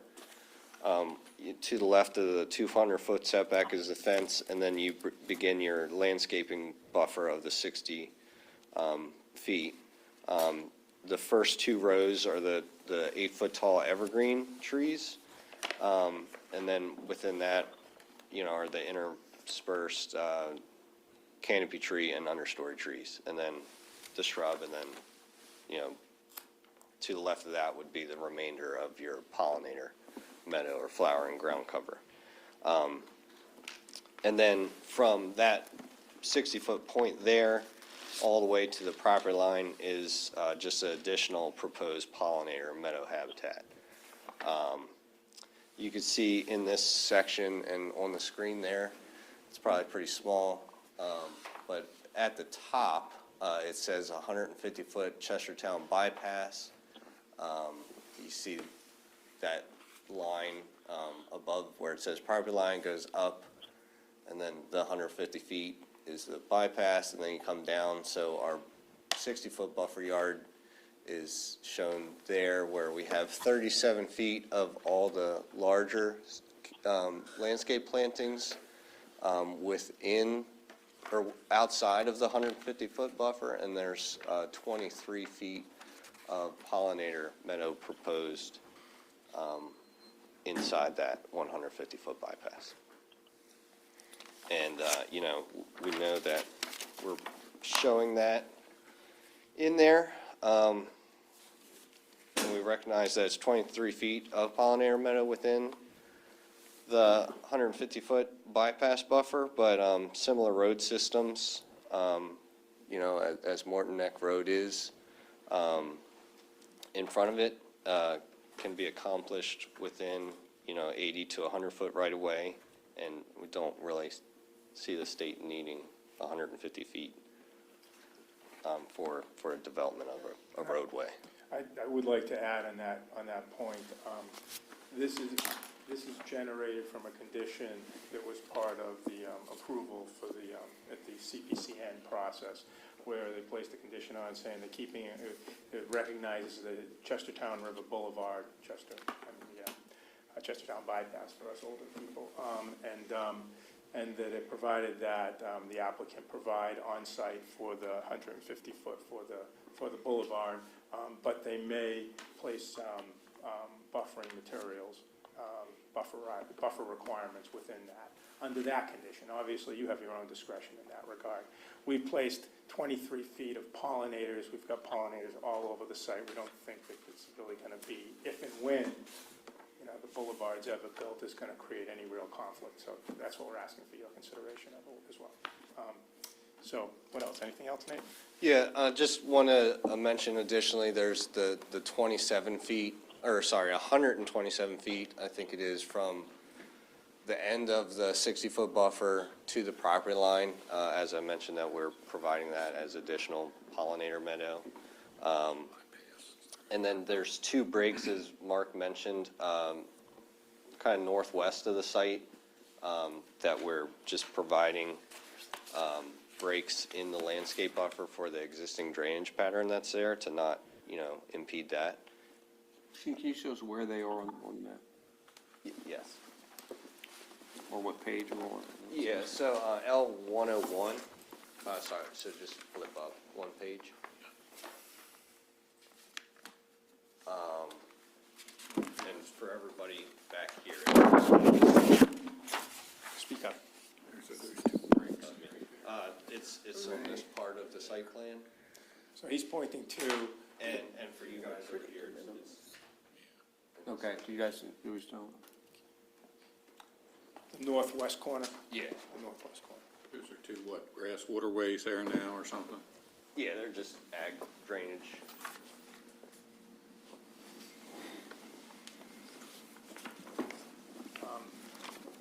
And then just additionally on the site, underneath the panels, the CCPN, just native warm season grasses and low growing perennial friendly plants just are established under the entire array, and then additional places on the site. It's kind of this cross pattern here, so it's just kind of everywhere on the site. So we're providing that as well. So pretty much everything will be established in ground cover. Thank you. Any specific questions, or how do you want to get the whole, listen to? What I'm going to ask Kevin to do is give you an overview of some of the things that will be coming in the coming months when we get to, if we're fortunate enough, when we get to preliminary site plan, because there are things that are still, as the staff has noted, are going to be required for preliminary site plan. I think probably what might be of most interest to you all, because it's most interest to the staff, is maintenance, long-term maintenance of the landscaping, forest conservation, things of that nature. So I'll just take a couple of minutes and go over that. So, yes, As far as ongoing operation and maintenance, basically, we will be partnering with an engineering firm that's going to help us construct the project. I will be the manager of the project the entire time, but we will hire a firm. We're in the process of contracting that firm now, but we don't have that agreement signed yet. So once we have that agreement signed, we will be pulling those folks in to help us put together the O&M timelines and maintenance. As far as, I think a big deal is the irrigation of this rather large landscaping buffer. We've got a couple of options there. Again, we're gonna nail that down once we have the engineering firm pulled in. We have had preliminary discussions with the fire department of Chestertown, possibly be an option to help us out with that. Can you further explain that? Pardon me? The fire company help? For irrigation, basically to supply the water source for the irrigation of our landscape buffer. It's an option. We don't have any agreement with it yet. We have discussion. That was quite some time ago, but I'd have to pick up that discussion. And the other option is a well permit. We drill our own well. Might be the most feasible. Or another option would be water appropriation permit to draw from more free. You would need water appropriation for what? If we irrigate fresh water from, and we have to make sure the water, we have to verify the soil and whatnot, but the drilling of the well is probably, sorry about that. Drilling of the on-site well is probably the best option, but we'll have that nailed down before we come back for preliminary, for sure. Let's see, what else? So again, we will the intent is to address forest conservation on-site entirely. We have the forest stand delineation clarifies that we do have enough forest on-site to do so. We just haven't. We have to work that. Out with the property owner, and that will be completed before we submit for preliminary. Let's see, what else? I think that That it? pretty much covers it. I would like to make a point on the landscaping, because I want to make sure that the commission is fully informed that a condition of the CPCN is that prior to commencement of construction, and we're going to say, prior to final site plan approval, we'll have executed, a full landscape maintenance and enforcement agreement that the county can be charged with, and there'll be an enforcement arm thereof. So I know from my experience in dealing with these in the past, especially as they first started on the shore, that, landscaping was put in, it died, there were all kinds of enforcement issues going on. I was involved in a couple down in the southern part of the shore. And this has now been a progression and a learning curve for both the Public Service Commission and the local jurisdictions and the developers of the facility. So they'll have a legal maintenance agreement with the county and with the Public Service Commission before they come in and move forward with final site plan. And I would imagine that we're going to be bonding. I know we will be. We'll be bonding for those trees. You'll see what the guarantee is, how long the life of the tree is guaranteed, and then the maintenance agreement will provide for mortality even after the guarantee period from the landscaping company is in. So that's what I would envision. We're just not there yet. I mean, we're at concept plan level. So, but we will be there. Nate, can you explain why you request the waiver of the berm? I'm missing the intent there. Just mostly the drainage of the site could be affected. I mean, that's kind of why I provided that break in landscaping, because you just, if I put landscaping through that drainage way, it would just. But if you had to build a berm, you would address the drainage, wouldn't you? Yeah, but you kind of eliminate the natural flow of the site. So, you'd have to, just because you're creating an impoundment in certain areas, potentially. I don't think a sediment control plan would allow for I mean, I think you have to handle the water anyway. Whatever, whether there's a berm or not, you have to have a sediment control plan, and Oh, yeah, So- you will, but, it just, creating a berm just can cause an issue, potentially. So some of the site, a lot of it's flowing, so like, say, in those areas where I left a break in there, if I that did- was the existing waterways, right? They're just ag drainage, yeah. Yeah, right. But if I did put a berm through that, if that was required, that would be an impoundment at that particular point there. Yeah, but if you didn't put a berm through there. Then the and- water would continue to flow. But are Naturally. you concerned with backup of sheet flow? Is that what you're saying? I'm Yeah, trying to it's just understand. the natural drainage. What about of the site. Morgan Road, though? There's only one waterway that enters it. I mean, no, Moore Road wouldn't necessarily be affected, depending on how the topo goes, but I think it would be impounded on the property, on the solar property, rather than the roadway. Because it drains towards Just the road. because the drainage potentially could go towards the road. Do you have a sense of, I mean, and this was one of the questions that I was asking for, do you have a sense in regards to what provides the better screen, going with the berm or going with the proposal that you had in terms of the shorter term? What provides the quicker, better screen of the solar panels from adjacent properties in the roadway? Yeah, I mean, I really don't have, I guess basically the bigger trees are more established, so you're kind of, with a smaller tree and the berm or the bigger tree, they're probably about the same size. What precludes you from using both the berm and larger trees? You could use berm in certain sections and not berm in other sections that has, where drainage wouldn't be affected. Do you That's a think- possibility. Do you but- think that when we're going to have prospective Rendering. renderings, and also, what else is there going to be provided, Kevin, for the next time go around? Yeah, I mean, it's basically a three-dimensional rendering based on photography, not just a drawing. And it would be possible, if this question wasn't answered at this point, to show the commission both aspects of it with that, and then let them kind of view that? I mean, I think it'd be so much more helpful than looking at that. Yeah. And does it have to be answered today? I mean, with the commission, I know I defer to Mark too on that. Well, I have a question, if I may ask, in regards to the berm and the survivability of plants on them. I would think that berms would drain water a bit more quickly, and if you didn't have that, water's going to be held a bit more in the soil, and the plants might have a better chance. So it might make irrigation a lot easier without the berm. So I don't know if you can speak to that. Yeah, I mean, you're gonna have compaction on a berm, so you're planting in, compacted soil to create a berm. Yeah, and then, like Mark just said, water's gonna obviously sheet flow off of that berm, and, it wouldn't be really good irrigation for those particular plants.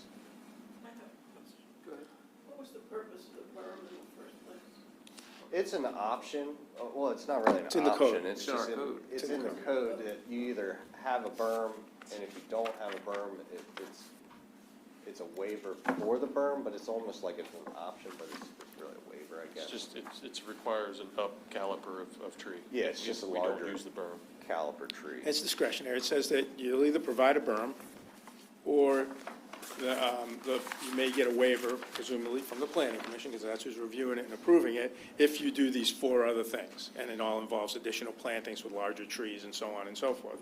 And so what we're saying is we think that the alternative is a better approach here. If you agree, then you could either say, okay, go with that. We certainly could provide, when we get to the three-dimensional drawings, look at some variations. I mean, this is probably the most important, not the waiver per se, but the landscaping, the most important aspect, or one of the most important aspects of the project. So we'll handle it any way the commission wants. Anyone else on the commission before we ask the public to join in? The only question I have is that, this bypass, you and I are, like, say, we call it the bypass. We don't have to be 200 feet from a proposed right-of-way, do they?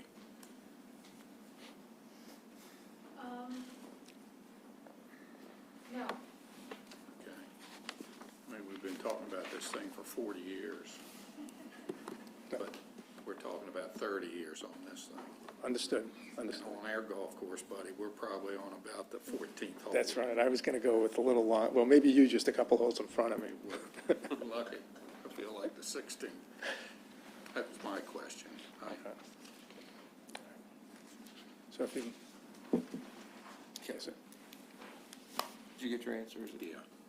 Carla. I have a question, because I do have concern, because the property you're proposing to build this on is on some of the better properties, or land use proposed properties for this county. I mean, it's not ag district, you're talking residential, you know, the potential for what this county could gain in building and housing and whatever, you're taking that away by putting this on it. I mean, it's 250 acres, of very valuable acres. I drove out there today. You got a mile-long stretch of road here in front that is going to be nothing but solar panels. Now it's soybean field, and you can see all the way to the back, all the way to Dixon's. Now, when you get done with this, it's basically, again, I'm looking at Morgan Neck Road, you're driving in. You're going to have a very nice-looking cement plant, and then once you cross the river, you're going to have a mile of solar panels. And that's, to me, that's ugly. I'll be very honest with you, it's ugly. But that being said, have you given any thought, or is there any way of moving the panels in the front toward the back, going back more? Because it seems like it's open land. If you drive up behind Dixon's, obviously I haven't walked the property because we're not allowed, unless we have approvals. But just by looking at it, it looks like it's open back there. And where I'm going, is there a way of setting the whole thing farther back so we have more of a buffer area, treed area, and keep it natural looking so that you have something that is more compatible with Kent County and especially Chestertown as you're driving into it, so that it looks half, you know, first a cement plant and then a mile's worth of glass is, and also too, with these solar panels, are you gonna have the pollinator plants underneath it? Or are you gonna, can you extend them up? I know they're making solar panels now. Some of these farms, they're raising the height of them, so they can literally graze sheep and everything else underneath them. I mean, we can take the agricultural part and still keep the agricultural part, and maybe use some of your solar panel. You know, there's a need for it. And I guess my last question is, what is Kent County and what is Chestertown going to get out of 250 acres of solar panels? clean energy, I'm sorry? clean energy for the It's state clean of energy, Maryland. but it's going to the town, That's good. you know. But people go- that's why it's regulated, in all due respect, Commissioner, by the state, by the Public Service Commission. I realize that. I know my answer before I ask the question, but I want to bring it up anyway. No, I appreciate it, believe It's, me, I do. But at the same time, it's, you know, it's like putting in a wind farm or anything else. I mean, you're asked to do so, and my concern, again, like I say, is it's on property that's very important to the town of Chestertown, I'd have to say, as far as growth and whatever. I mean, we got a county that's going backwards. We need a county that's going forwards in population. People want better stores. They want stores. No, Paul, I don't mean, but sorry. the Public Service Commission has proved this, so we have Well, to maybe- deal with what we have. Well, then, I mean, I'm just saying, it's, they're an applicant, they have an approval. yeah, but they don't live here, that's all. All I'm sorry. saying is we It's can't. just my feeling. I'm not saying I'm against it, I'm just, No, No, I mean, I'm talking about our charge is a concept site all plan. right, concept site plan, then like I say, have we looked at moving it farther back from the road? That's the question.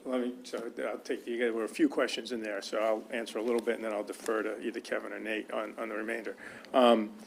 In regards to the locational aspect, as the chair had said, that the Public Service Commission evaluated information and evidence presented to it about growth around Chestertown and Kent County in general, and that's one reason why they put a 30-year life provision on this site is because they anticipated, and based on the evidence presented, that, okay, there is a lot of area in Chestertown, around Chestertown, and in Kent County for growth. They evaluated that, and they said that this might be something that is necessary, and they looked at a time frame, and they did that. That was in their purview, and and that's why they put the 30-year lifetime frame on this facility. In regards to moving it back, I'm going to first defer to Kevin, and then he can defer to Nate. But I do know that one is that there's a lot of critical area RCA that we stayed out of. We are not touching the critical area with anything, and there's a lot of critical area on the site. So it really shrunk the site. I also know that there's a peak, a hill on a portion of the site where landscaping and berming would not sufficiently block that view because of the elevation differences, and they've also left that empty. And then I'll let Kevin speak to the rest. Right, and well, I may need Nate's help, but I believe the area that you may be referring to is very close to the break in the landscaping that Nate was talking about earlier, basically to the due north. There is several natural drainage swales up at that end, and the slopes are not conducive to building the arrays without grading. It's one of the main reasons. Okay. And Does that sound accurate, Nate? And, yeah, well, I'm not familiar with the whole entire CPN stuff, but it was like this layout was. Right, and approved by that you them. make a good point. This is the array layout that was approved by the CPCN. So. Approved by who, I'm sorry? the Public By the Service. Public Service Commission. And, no, let me go ahead. Approved by the Public Service Commission after the adoption of the county's Section 11 regulations on solar. So it was, they took that into, in fact, it's attached as an exhibit to the Public Service Commission's approval of Section 11, and it said, you got to comply with the county's new regulations on solar. So that's what we've complied So with. we can't change it then? It's going to, no. We're I don't subject believe to the so. public service. I believe the We're Public Service. subject to the state, we're subject. Unless, if there's something there that is not compliant with Section 11, then yes. Okay. Yes, and that's why we're going through such an extensive review with staff. Then they got to comply with it, simple as that. Or if there's something there that's inconsistent with any of the other conditions of the CPCN, then they have to comply. And you could look at that and say, well, it's not consistent, it needs to be changed. Joe, this has been pushed right up to the existing woods up there anyhow, is that right?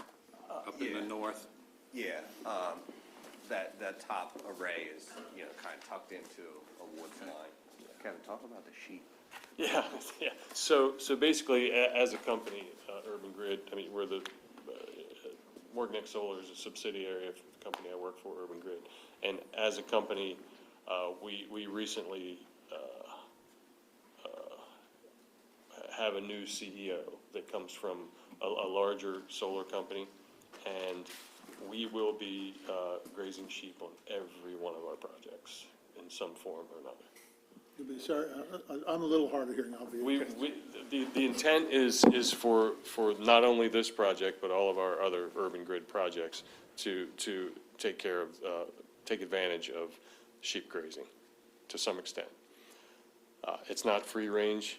Quite honestly, I'm not that familiar with it. This is something that's been, it's very new to the company, which means it's very new. I've been with the company for 4 years. I thought it was kind of funny when I first heard it, but it's for real. But I've seen they've raised them up, they just, you Yeah. put. Well, you don't really have If they're 3 to. foot off I the mean, ground these. now, they're 6, or 8 feet off. Yeah, I mean, I think the average bottom angle for our arrays that we intend to use are about 18 inches to 24 inches, depending on the grade, which is plenty of room for these little fellas to. How does that work with your pollinator corridor? The sheep will be they will be put in different sections at different times. I just mentioned that because I happened to read about it. It's for real, I mean, I. It's for real. Yeah, it's very new to me, so. Just thought I'd ask. I have more information on it the next time you see us, I for sure. couldn't find it in here today, but I thought under your maintenance agreement, it said end grazing. Yeah, it does say it, and then, yeah, it's Couldn't back in find there. it, but I Yep. wondered how that's Yeah. compatible with a pollinator corridor. Yeah, they, Me too.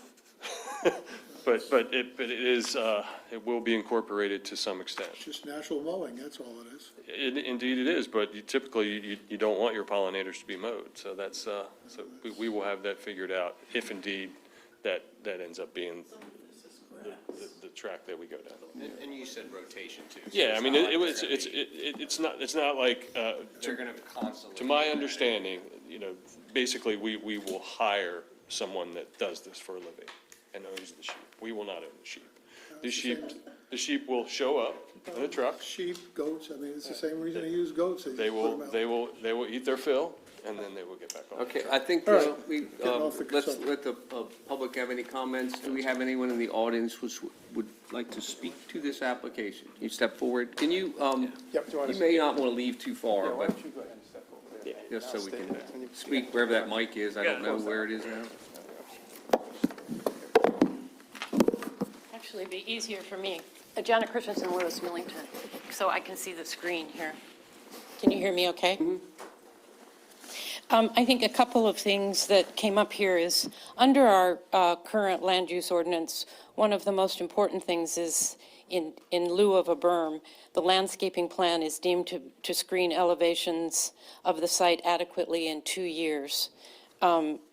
So I think you need to keep that in mind. And also, as you're leaving Chestertown, there's a natural contour to the land. There's contours all along the land, actually. And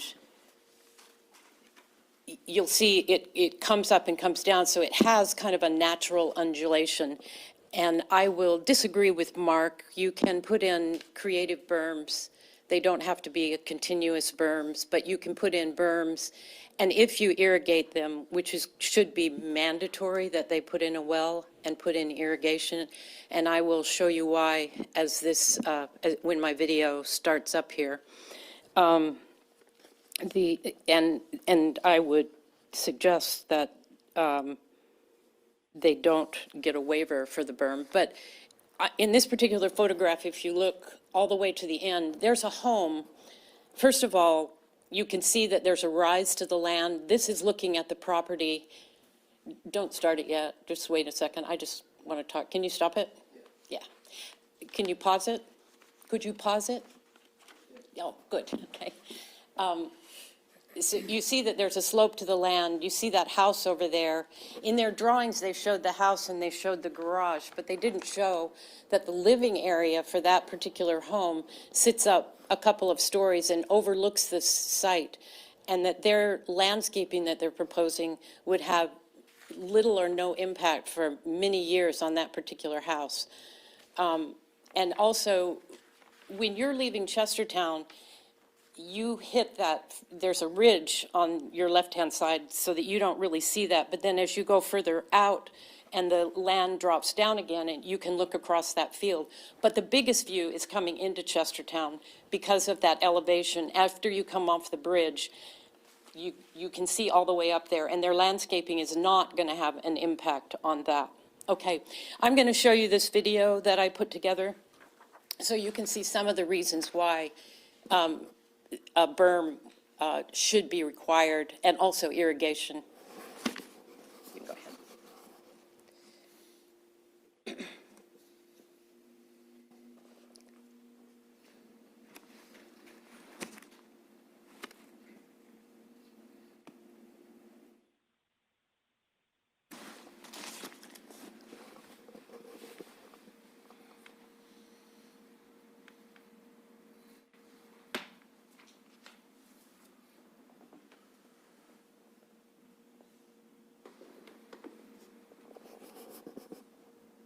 This is a project that they're putting in Queen Anne's County, and this is their landscaping. It's young landscaping. They've just put it in, probably within the last 6 months or so. They already have dead and dying trees, and it's not irrigated.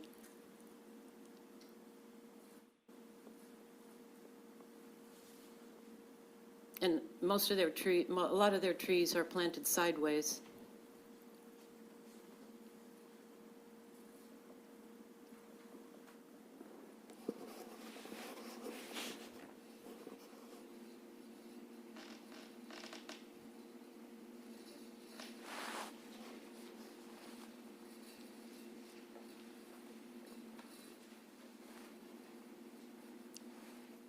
The drone is being held at about eye height for little above, maybe 5 feet.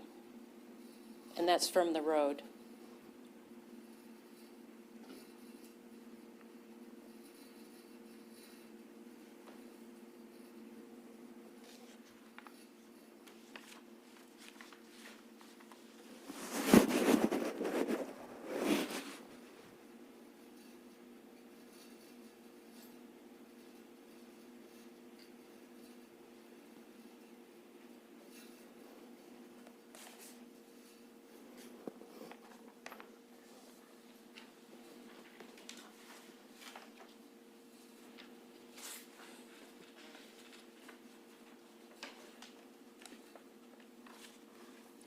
We're now moving to a project that's in Queen Anne's County, Bluegrass Solar.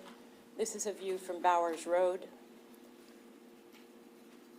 As you're driving down that road, they've got landscaping in that's 2 to 3 feet, 2 to 3 years that it's been in, and it's finally been irrigated. This particular section was irrigated initially, so it is done a little bit better than some of their other landscaping has done, because they didn't irrigate it, even though it was required, and it all died.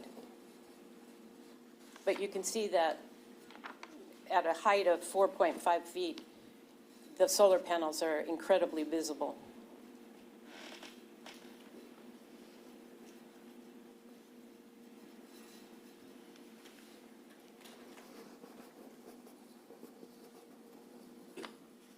These were in the upright position because of the time of day. This is from Pondtown Road. This project encompasses Pondtown Road as well. And you can see here, there's a natural contour to the land, and when that happens, that land, I would estimate, was probably about 3 feet tall. You cannot see the panels once you get that kind of a berm or a natural berm to the land. And that's what a berm would actually look like if it was installed. And in contrast to that, when you see this at grade right now, well, first of all, here's the entry point. I hope we get something better than this. But when it's at grade, the landscaping does not hide this, and it won't hide it within, you're looking at another 2, 3, maybe even 4 years before that happens. And that's with irrigated landscaping. They have put in pollinator habitat, but when you look at most of what has happened here, it's the pollinator habitat is doing pretty well in some areas, but there's a lot of areas where it's nothing but mare's tail. And you can see a lot of mare's tail mixed in here, which I don't know how you. So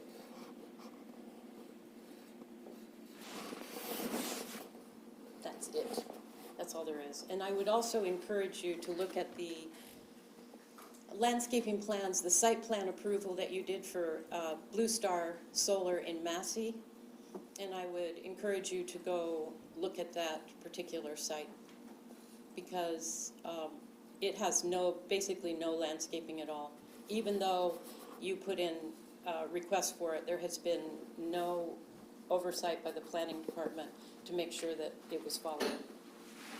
Thank you. So I would make a request to you that you do not give them their waiver, that you need to look at this more. You don't have enough information. Is there anyone else who'd like to speak to this? Step forward, please.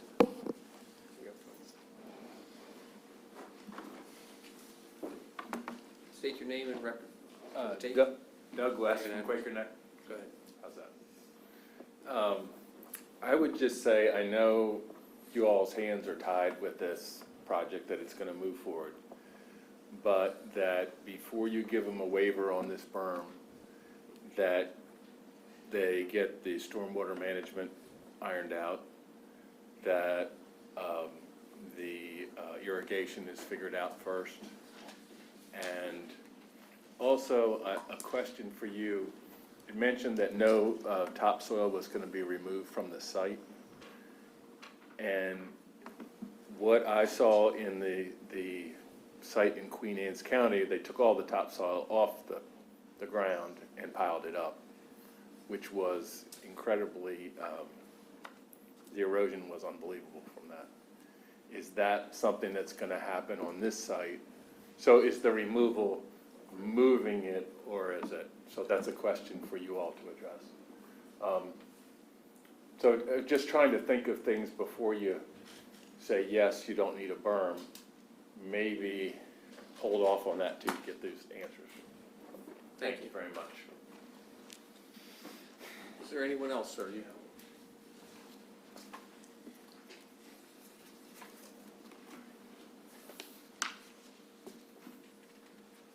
Hello, my name is Tom O'Neill. I live at 9352 Creek Lane, which abuts this property. All right.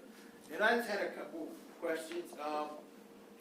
I think you said that there's a 200-foot setback from the property lines, is that correct? Yes. And then a buffer, correct? All right. The buffer's okay. The buffer would be within the Within. It'd be within, yes, okay. My next question is the fencing around this. It looks like, if I'm reading this schematic correctly, it looks like it's pretty close to the actual panels, is that correct? Yeah, in some cases it is.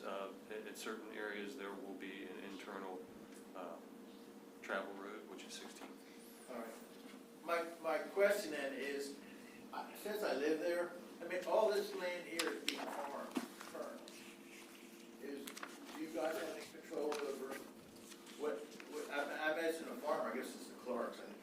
Yes, it is, you're correct. And you guys aren't gonna touch this part, correct? No, that's actually in the critical area buffer. Right, that's what he farmed. Yeah, yeah. You guys got to speak up a little with There that will one be- mic, I'm sorry. There's not gonna be any panels or any solar activities at all within pretty much 1,000 foot of the water.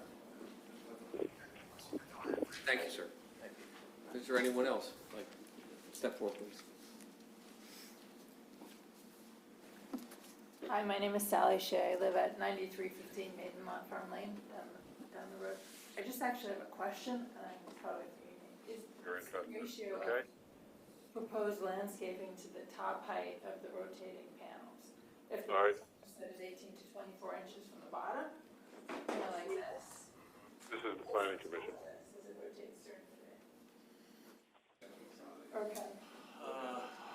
Again, that will be nailed down exactly once we choose the exact panel that we will be using. Don't have that ordered yet. It's probably anywhere from 8.5 feet to 9 feet At the top, Yes. plus grade, plus whatever grade the panels on. from the ground. So I guess my point is the ratio of landscaping, even though if it's an 8-foot tree that's going in, balls already in the ground, it's probably a 6-foot tree. So it would take a long time to cover the top. Well, I'm just clarifying from my well, knowledge. it's gonna take a little time planning. I mean, you're gonna see the panels at planting. No, right, I totally understand that, but I just want to point out Yeah, I that don't it's know. not, and then if you plant on top of the 3-foot berm, it'll be quicker to get to the 8-foot to split to cover. Well, the alternative requires taller plants if the planning commission so grants it, that the alternative requires taller plants to be planted initially. That's the idea. So about how tall is the caliber trees that you're proposing for the second layer? Not the evergreen, but the canopy trees? If that's, what is it, 2.5 caliber? 2.5, like a 2-inch calibers, like anywhere from, it varies too where you get them from, but it's like 12 to 16 feet probably in height. At the top canopy? At purchase. Those are just my clarifications. Thank you. So 2.5 would be taller. Thank you. Okay, thank you. Anyone else out there have questions or comments? Yeah. Is there anyone on the phone line that wishes to comment on this application or have questions?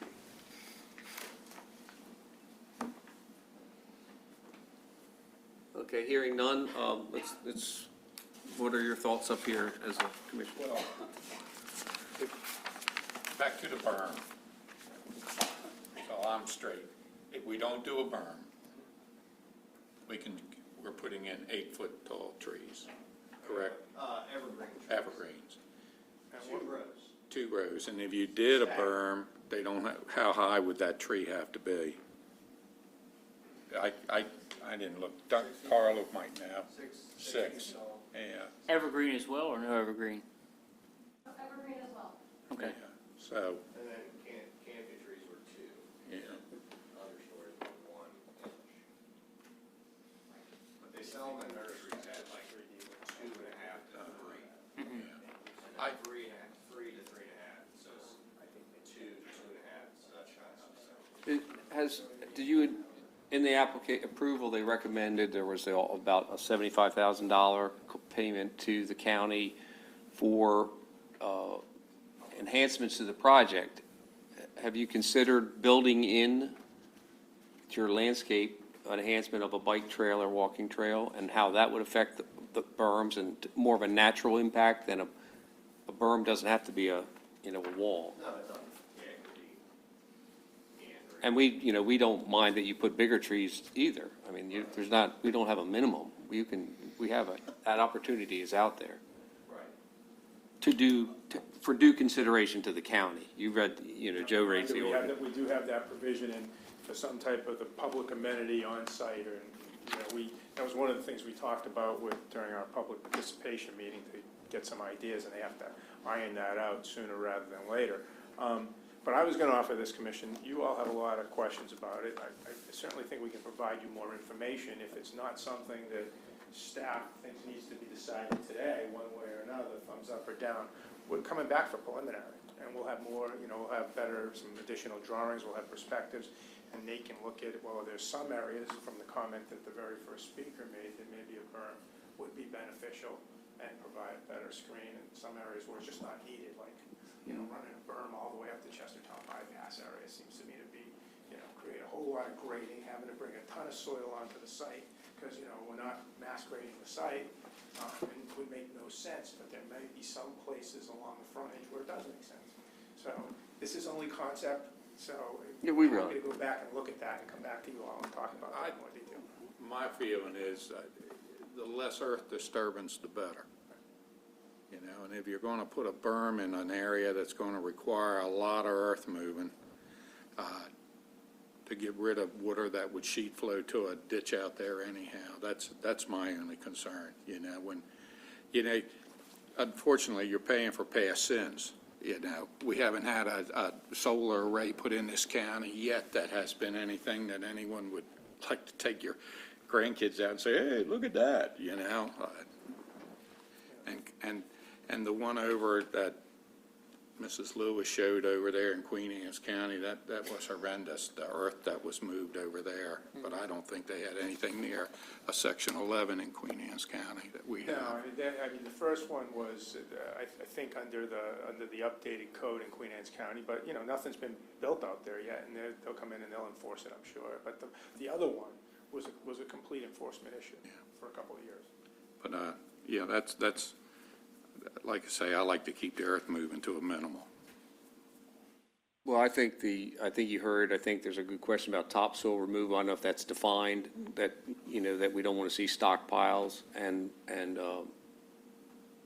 as a means to alleviate that thing. I disagree with Bill. I think a natural thing, it shows with some berm something, and incorporating, I think, Ms. Shea, maybe the height, those things we should know. That where is this height? Where are these? And when you have these schematics, they're a little skewed on the growth of these trees from what we would see. Now, and certainly irrigation is an issue. But I put those together. I'm sorry if I'm talking out of line, but it's optimal conditions really.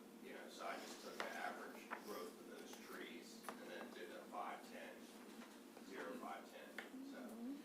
But I think what we're hearing from the commission, and we certainly don't have any issue with it because this is a work in progress, is that you want something more definitive about the berming, keeping in mind a couple of different goals about not moving and disturbing a lot of earth, minimizing that, but there might be some places where it could benefit from it, and then you want to see that detail. I mean, we don't have to get a berm, no berm type of answer from the commission. I mean, I think we can come in with a compromised approach. When I say compromise, it's not like the applicant has a big dog, but we're going to fight it which way it goes. They want to do the best job that will work best for the site. Well, it seems to me that if you have if you're choosing a larger caliber tree, a more mature plant, that, in my experience, more mature plants have a better chance of survival. So I planted a lot of trees, and, I don't know, it just seems to me Well, that may be. Mike can disagree that the difference, but if you irrigate it and a berm, I guess if we require a berm, it doesn't have to look like a berm. We don't want a wall of stuff there. You want to see enhance that so that that's an entrance to Chestertown, it's our gateway, and all except the county there, all the commercial industries, although when someone's comment said there was a junkyard there, I don't know where that is, but all the other Gillespie, Brambles, John Deere, Frank Rhodes, they all landscape it, and it's commercial. We know it's commercial, you're not hiding it, but they minimize it, and that's what I would suggest you see here. I think that's more work that we can go back and do and bring it to the commission. I certainly don't think it holds up concept plan approval. And, because like I said, we've got 2 more steps, but we're happy to go look at that. Yeah, well, we don't vote on concept anyway, we just the recommendations, so, Okay, I mean, okay. as long as you heard them, and I guess if you have any questions, I know staff captured everything. Go ahead. Vacation. Got one more question. How long, once you get started, how long would it take you to put this project together? From start of construction, depending on weather, worst case, 24 months. 24 months? Worst case, 24 months. Okay. No, just curious. All right, thank you. Thank you. Thank you. Procedural question, do you vote on preliminary and final? Okay, thank you very much. All right, thank you. Our next applicant is Chop Tank Electric Co-op, and they have a major site plan preliminary review for map 16, parcel 61, First Election District in the Employment Center. Our staff, is that you, Mark? Okay, don't rush, we'll get, we're not going anywhere until you go. What's that?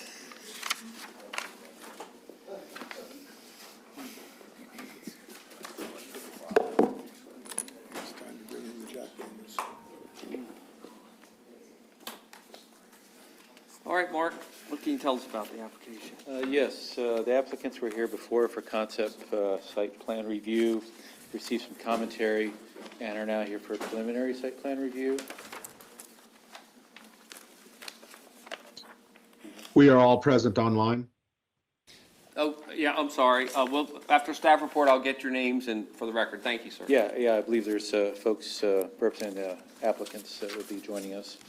So you have some familiarity with what's been proposed. They're now presenting the preliminary site plan review for approval. Actually, there are 2 components to this packet, or this portion of their application. One is a preliminary site plan review, and the other is a lot line adjustment for a front yard setback. Our director has requested that they put forth a lot line adjustment plat for your approval. That has not yet been accomplished, so we're asking for preliminary approval of that. On the site plan that's presented, you'll see that they show the existing 100-foot setback and the proposed 60-foot setback. The configuration of the structures have been altered from the original presentation to conform to that desired 60-foot setback. The purpose behind that setback was so that the structures themselves could be arranged in a manner where they'd be further apart from each other, provide more safety, and I guess access in terms of maintenance. That's my understanding. And the applicant's representative can speak to that when they have the opportunity to come on. So So they are requesting that review and that, I guess, confirmation of that request. And if that's granted, they will produce that plat and have it available for the final site plan review. And if that's approved, they'll proceed with what is presented, assuming that the final site plan review is approved as well. They're also proposing two additional entrances. Those two additional entrances are going to be on the expanded portion of the existing substation. The substation that's there now has an entrance. My understanding is that that portion of that property where that current structure is and that entrance, they have dual access or agreement with Delmarva. So they have some limitations in terms of what they can do to that particular portion in terms of landscaping and stuff. The other important thing to keep in mind is that they're working on their erosion and sediment control and also their stormwater management. My understanding is they're still waiting for a bit of information in regards to infiltration, which will factor into the stormwater management plan and the sediment control and irrigation plan. So that will be need to be approved prior for final site plan approval. And I think in regards to the forest conservation plan, it's required that if they don't have 15% of their area covered in forest, it has to be forested to that amount. In this case, they're choosing to pay into the Forest Conservation Fund. And the reason they choose that is because of safety of transmission lines. They don't want to plant or forest where those would be placed. So we are making the following recommendations, that the we do recommend that the Planning Commission approves the preliminary site plan for the proposed substation expansion and preliminary approve the proposed lot line adjustment to establish a front yard setback to 60 feet. Prior to final site plan approval, the following items should be addressed, that the lot line adjustment plat with the requested 60-foot yard setback be presented, approval of sediment erosion control and stormwater management plans, front, side, and rear elevations of all proposed structures. I was informed, and I didn't notice previously, but on this sort of schematic drawing that's presented to you, the little blue squares actually show the elevations of those structures. So they're not profiles that we might typically see, but we do have information. Looks like those transformer structure is going to be about 18, maybe 20 feet tall. The power lines will be taller, I think up to 50 or 60 feet. So that's what we have thus far. Also would require the report on a citizen participation plan. They have drafted a letter and have sent those out. And of course have approval from MDOT and SHA for the proposed new entrances. Thank you. Thank you. Are the applicants or their representatives online or on the phone? Yes, sir, we are. Can you each state your name and address for the record? Yes, Michael No with R-Grid Power on the behalf of Choptank Electric, 501 North Main Street, Wake Forest, North Carolina. My name is Robert Beadle. I'm also with R-Grid Power LLC, same address, and I believe I spoke to the group last time. I'm the project manager for the Massey Substation project. That's it? Can you both raise your right hand? Say, is the testimony you're about to give the truth, the whole truth, and nothing but the truth? Yes. All right, go ahead, please. Okay, so just to fill in on what's going on with the lot line adjustment plat, that is underway, and you guys should be getting that probably in the coming week or two. That was something that was coordinated between Choptank Electric and Lane Engineering, their survey side. So they are in the process of getting something that would be recordable. The MDOT SHA application for that extra driveway, that's been kind of, that's been a little problematic on our side because it was requested that we submit to MDOT SHA for that drive. But when we tried to lost. We lost you. To go through saying that the county was next to go on that and that. We missed, sir, we that missed something in it there. was- Okay, let me cut off my camera, see if I get a little better bandwidth. Okay, we tried to electronically file the application for the driveway and it was not letting us go forward with the application, and it was saying that the county must apply for it first, and then once it gets a certain number, then it lets us move. And I provided a report showing what the screen capture was like, not allowing us to move forward with the permitting.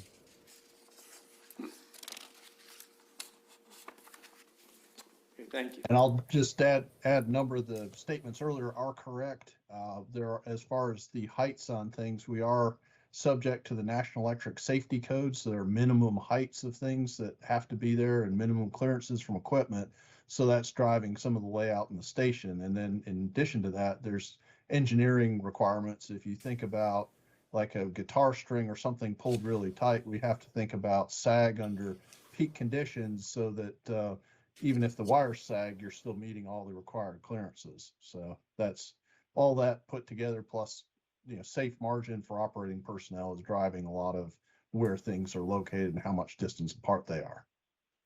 Thank you.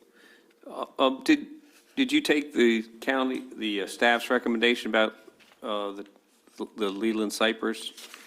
Have you?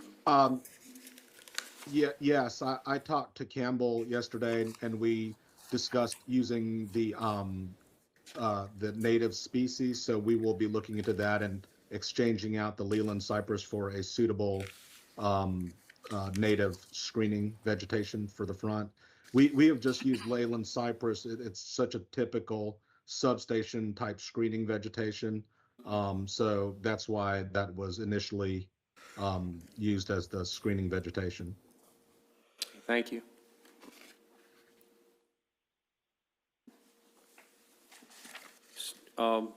Commission, you have any questions for the applicant or comments on this preliminary site plan that we need to make approval or disapprove, whatever it's approved? I have one question.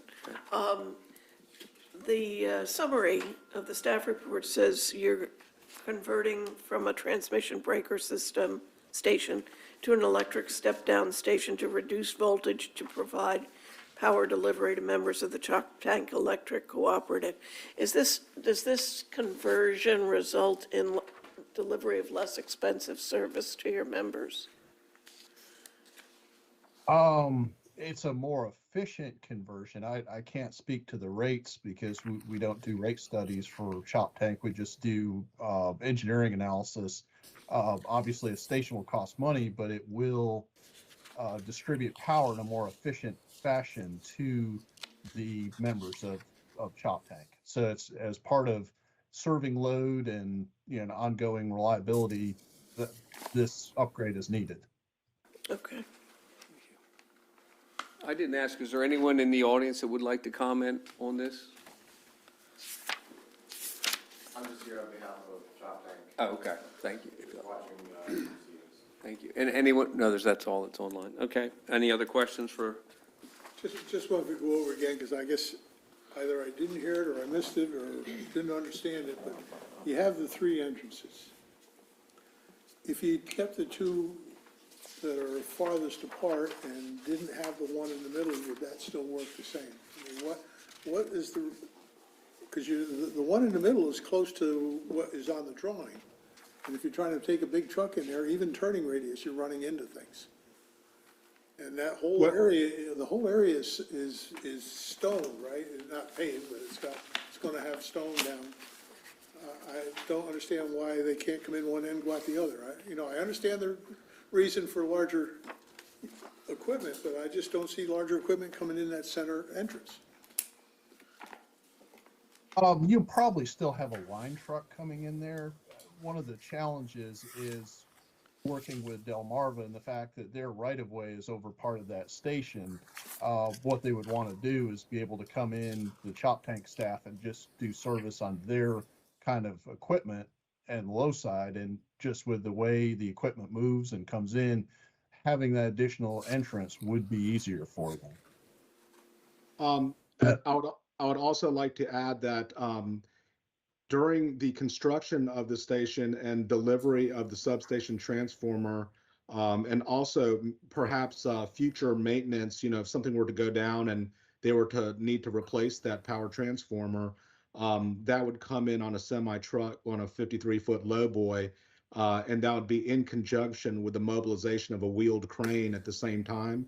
That you really would have to set apart from each other, so you would not be booming out over, over the truck. You'd be on one side of the substation pad, the transformer pad, making the pick and dropping it down onto the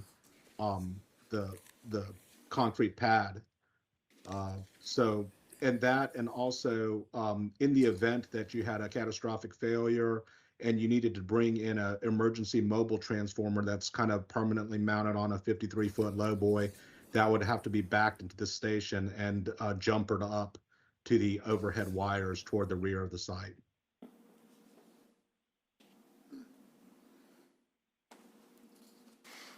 Well, it doesn't solve it, but whatever. All right, thank you. Has there been any response, citizen response to the mailing? No, I have not gotten any comments. There's nothing around it out there. I mean, this is it on that road. Joe, what do we have to do? Do we have to vote on the more than one entrance? I think, yes. And do we have to vote on, at the same time, do we have to vote on reducing the 100-foot setback? And then the site plan? Is that how we do that? Well, can we, Could wrap it all together, I Could we think. do it? yeah, I was just wondering if we can, You with can approve the site plan lot line subject to- adjustment, the site plan with the lot line adjustment, and then there's other, the other conditions, citizens, all that. But I think we can get it with that, and the entrance, you're right about that, though. If I may, before you begin your discussion on this, we did receive the sort of screenshot of what they received from SHA. It's a new thing to us, so we're not really sure what to make of it. We've never had to initiate an application, state highway before, so we're still trying to figure out what that procedure would be. Well, Mark, if they figured that one out on Gillespie's was safe, this one ought to be no problem Yeah. at all. Sure. And also, I'd like to add about the driveways. I mean, obviously, it's not a thoroughfare. It's very minimal use. So there's not really any daily traffic per se coming in and out of there. And of course, that would be explained on the MDOT SHA application. I don't know, the day I was out there, I had 4 18-wheelers come at me. You shouldn't have, they're not allowed to turn right. Oh, I was talking about using those drives. Their use of it, yeah, I understand, thanks. I think Cindy, can we handle this one When they come to preliminary? Alexander's pit, they're not allowed to turn right. Those are the trucks going. Just ratted them out. Entertain a motion to approve or disapprove the combined application there of Chop Tank Electric. Yeah, I'll give it a try. There you go. I make a motion that we grant preliminary approval for Chop Tank Electric Cooperative to expand an existing utility substation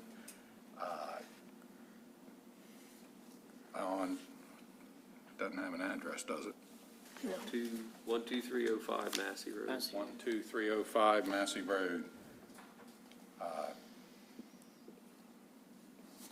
don't know what else, I don't know how you want to handle the entrances, we're just I would as just add it, submitted. yeah, we would have, yeah.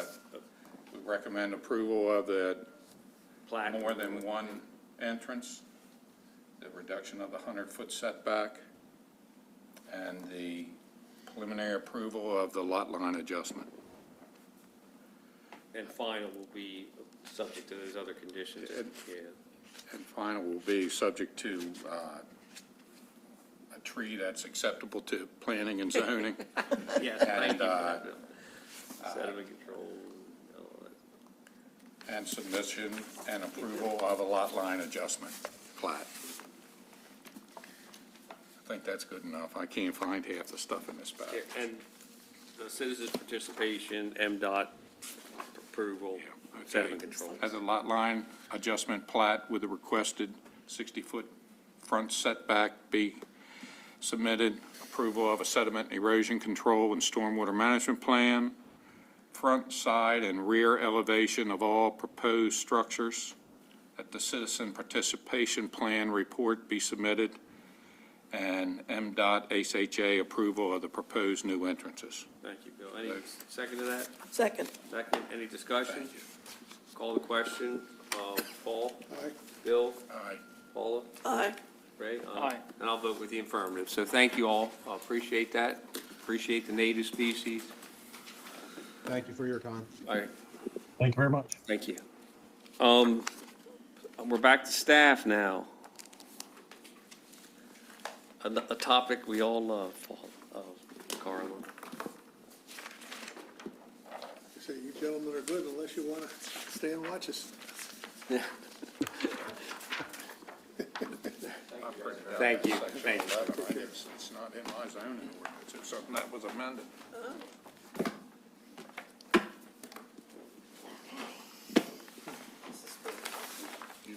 Okay, I guess staff reports. Well, I think we're,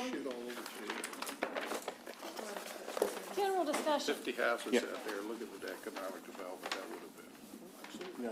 Go ahead. Oh, the, 46 building permits, you know. in case you're Hey. not aware, Hey, let's, the county commissioners adopted the resolution to begin sort of the legislative process for the comprehensive rezoning, the new draft land use ordinance. The text was made available on that agenda. There's both a sort of track changes marked up copy as well as a clean copy. A clean copy has been taken to the library, and your discussion today is to kind of think about what next steps you want to take for how to review, and be aware that the Agriculture Advisory Commission will also be reviewing the sections and provisions that relate to agriculture, and you may or may not want that recommendation as part of whatever it is you decide to do. They can run parallel, they can run that, you don't discuss agriculture until they've done their part and you have their recommendation. It's kind of up to you as to how much time you want to take to do it, how you might want to break it down into sections. I think that some of the points that Bill made to the county commissioners was to reiterate that we're kind of doing the zoning text and zoning map processes separated. So we'll conclude the text and then we'll do the maps. I think, as you know, we've reduced the number of zoning districts. The ordinance has those graphics and matrices. We did a lot of work with the permitted uses. So, we have a variety of uses that deal with animals. They all kind of now start with animal husbandry, and it might be animal husbandry hyphen private stable, animal husbandry hyphen commercial stable, so that when somebody reads through that section, everything's kind of grouped together. We added in the agritourism and weddings. The enclave has been removed. The 10% rule has been retained without any kind of revisions.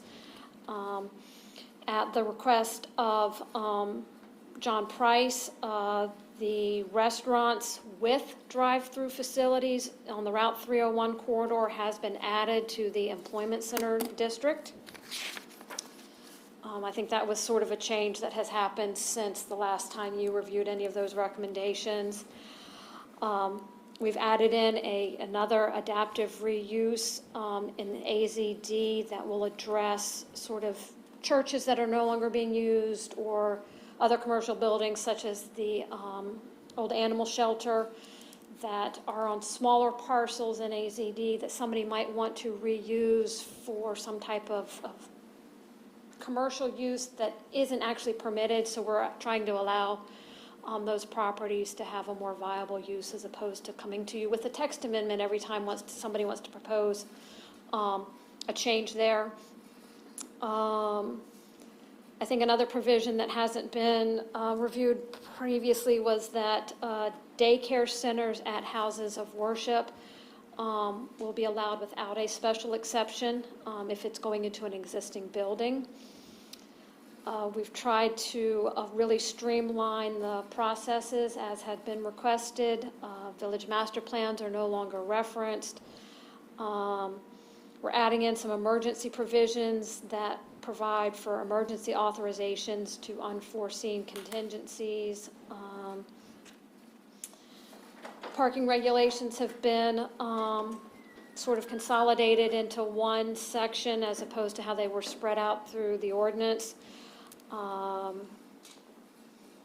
We have completely revised the critical area program so that it will now all be in one section. We use the state's model ordinance to kind of pull that together.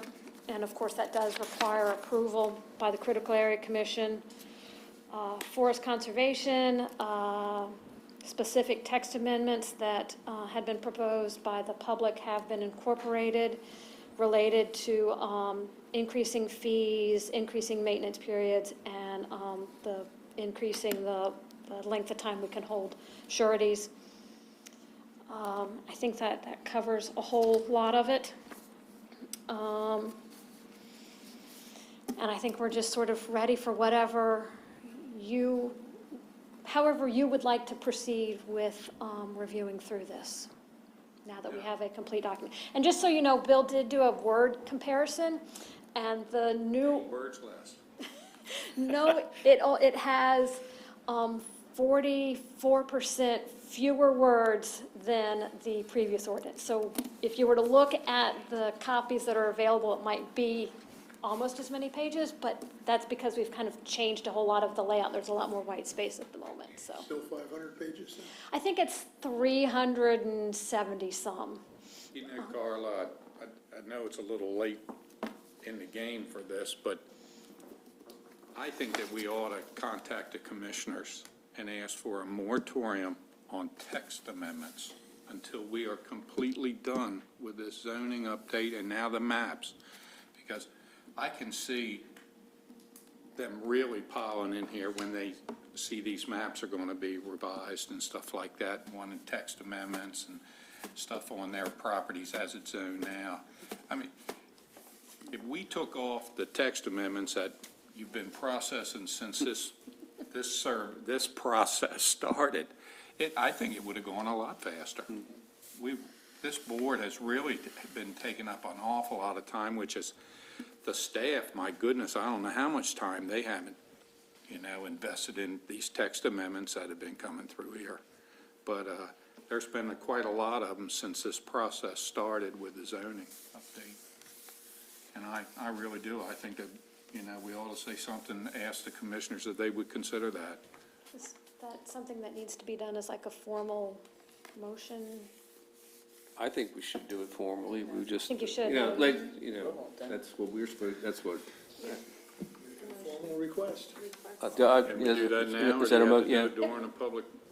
I guess this is We're still. still in public. We're still in public meeting, Yeah. yeah. That motion, go I'd ahead. like to make a motion that we request that the commissioners put a moratorium on all zoning text amendments until the final adoption of the new land use ordinance and the new zoning maps are completed. Okay. Have a second. Second. Any discussion? Yes, how long is that going to take? I think some of that depends on how long you decide you need to take to work through it. I'm not entirely sure if there's limits on moratoriums, as to. Moratorium means none.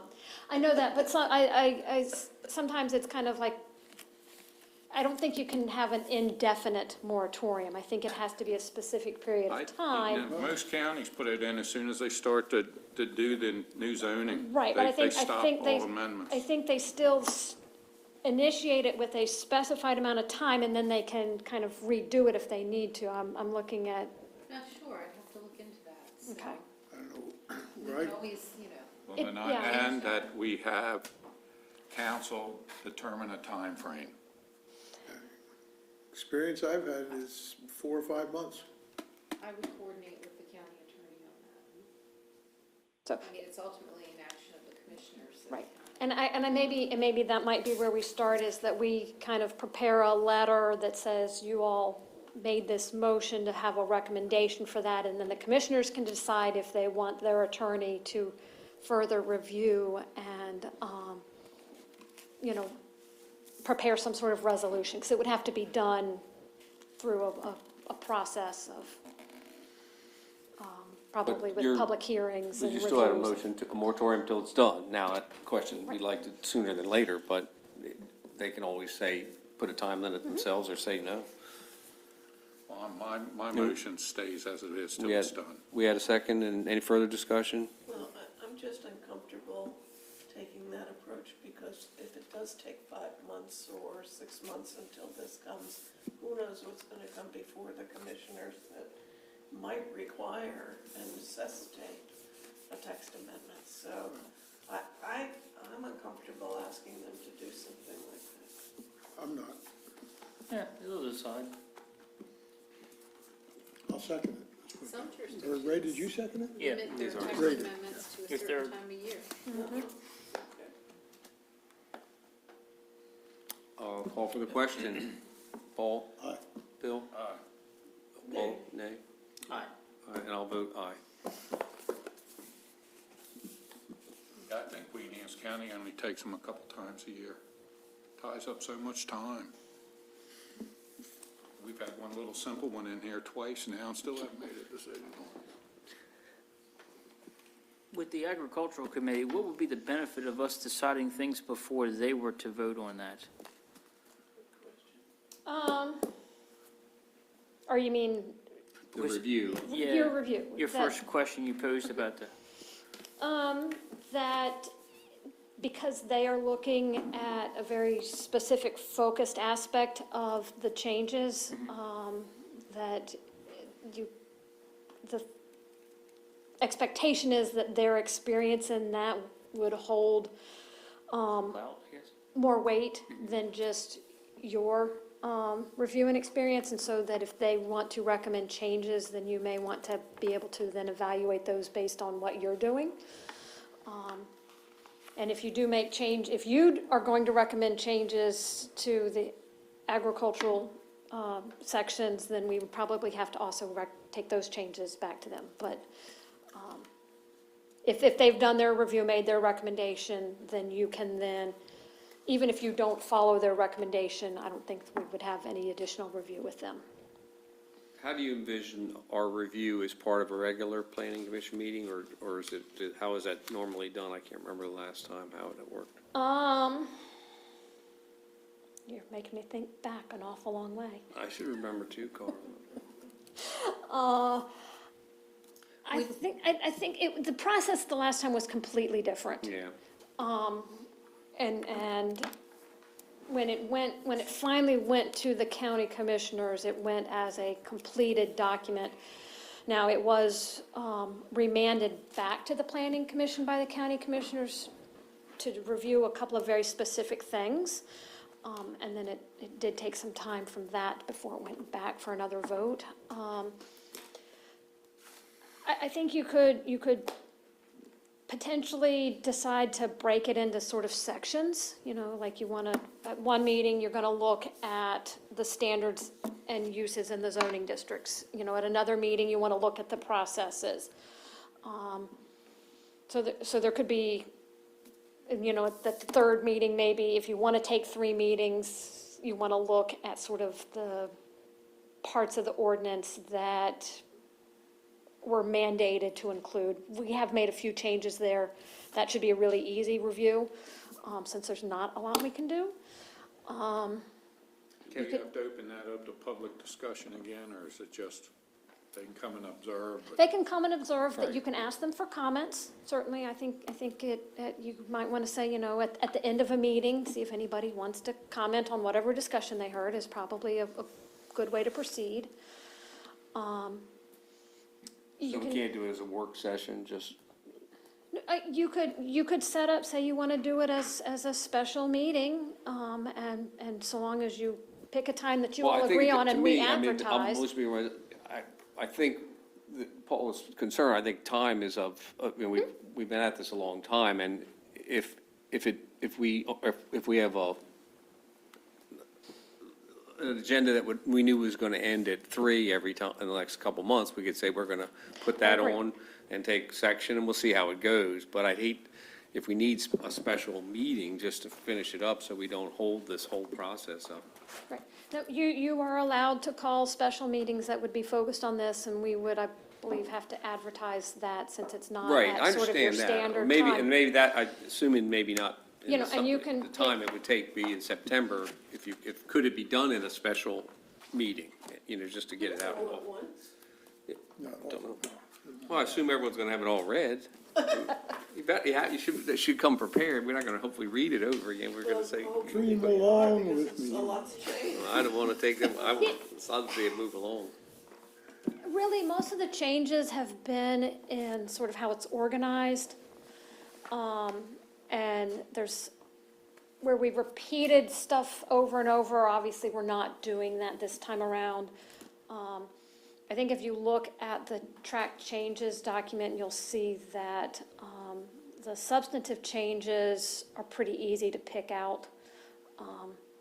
You know, obviously, if you want to read it word for word, whether you read the track changes or the clean copy, How please about, have at it. how about, I know in one, we were talking about better diagrams and better illustrations. Are they all in there, all approved? I haven't looked at it yet, Yes, yep. but there's better illustrations and Well, we've They're made changes to illustrations, you the, don't know that they're better till we look at them. yeah, I was gonna say. We did try to make changes to those drawings based on the feedback we got. Now, whether or not, I thought one of the drawings I thought was really good was on a lot in the village center that was 50 feet wide. You had a house with 4 dormers on it. Now, that's a pretty big house. And it looked like it had like 30 feet on each side to the boundary line. A little misleading.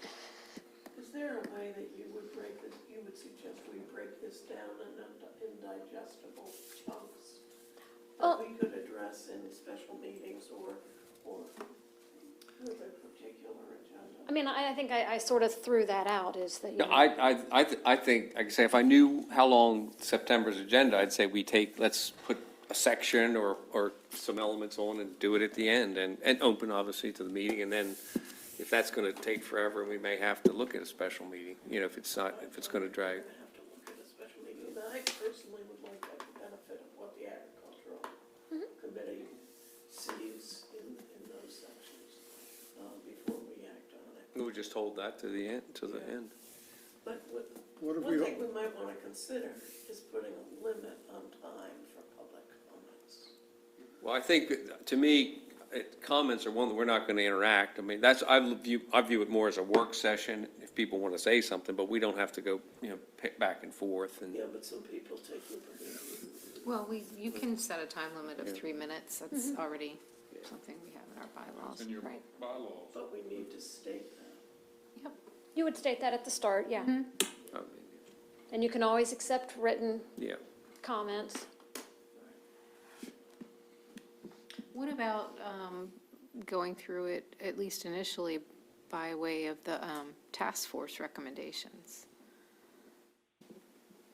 Would that make Recommendations? the task force recommendations? Remember, you reviewed those and made your own so your recommendations on the changes that were made pursuant to the task force recommendations. I mean, you certainly, that would be one way. I think the tasks are pretty spread out. they- But, you know, however you as a body decide you want to do it is what will then prepare. Well, I would suggest that, and I'm not knowing how long it's going to take, that we put it on the agenda for September. A review of, to pick a beginning, whether that's, definitions, if any, whatever element you can see, and we start there. Well, do you see Everyone's got to Morgan read it. Neck coming back in September? What? Do we see Morgan Neck coming back in September? That's gonna take a while, probably. Yeah. I would be kind of surprised if they could move that Just quickly. wondering, Yeah. Well, I agree, but if we put it on the agenda, we can say we're not going to go for until 7 o'clock at night. We're going to say we'll get to a section, and then that will give us a sense of how fast it may go, and maybe. We could have our work sessions on like the packet, go Yeah, down there there, you go. cocktails. Good. Why not do that? I'm not against that idea. Yeah, we would have 5 of them. It's pretty quick. We'll spend a lot of time on the critical area. Right. Justify it. Commissioners. We had to do the critical area on We site. get we get the Get a packet. chance to physically review it that way.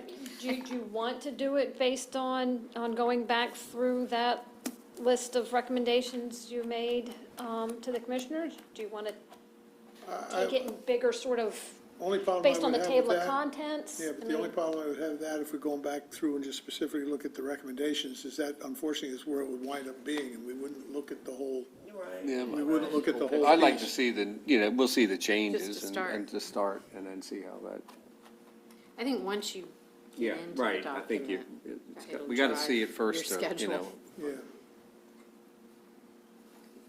But I do think we ought to put it on September's agenda, even if we run, if we don't do much, just to What see. if we put on September's agenda, but take a couple of the things that we think are, you might say, let's say, for lack of better words, the easier ones to get through?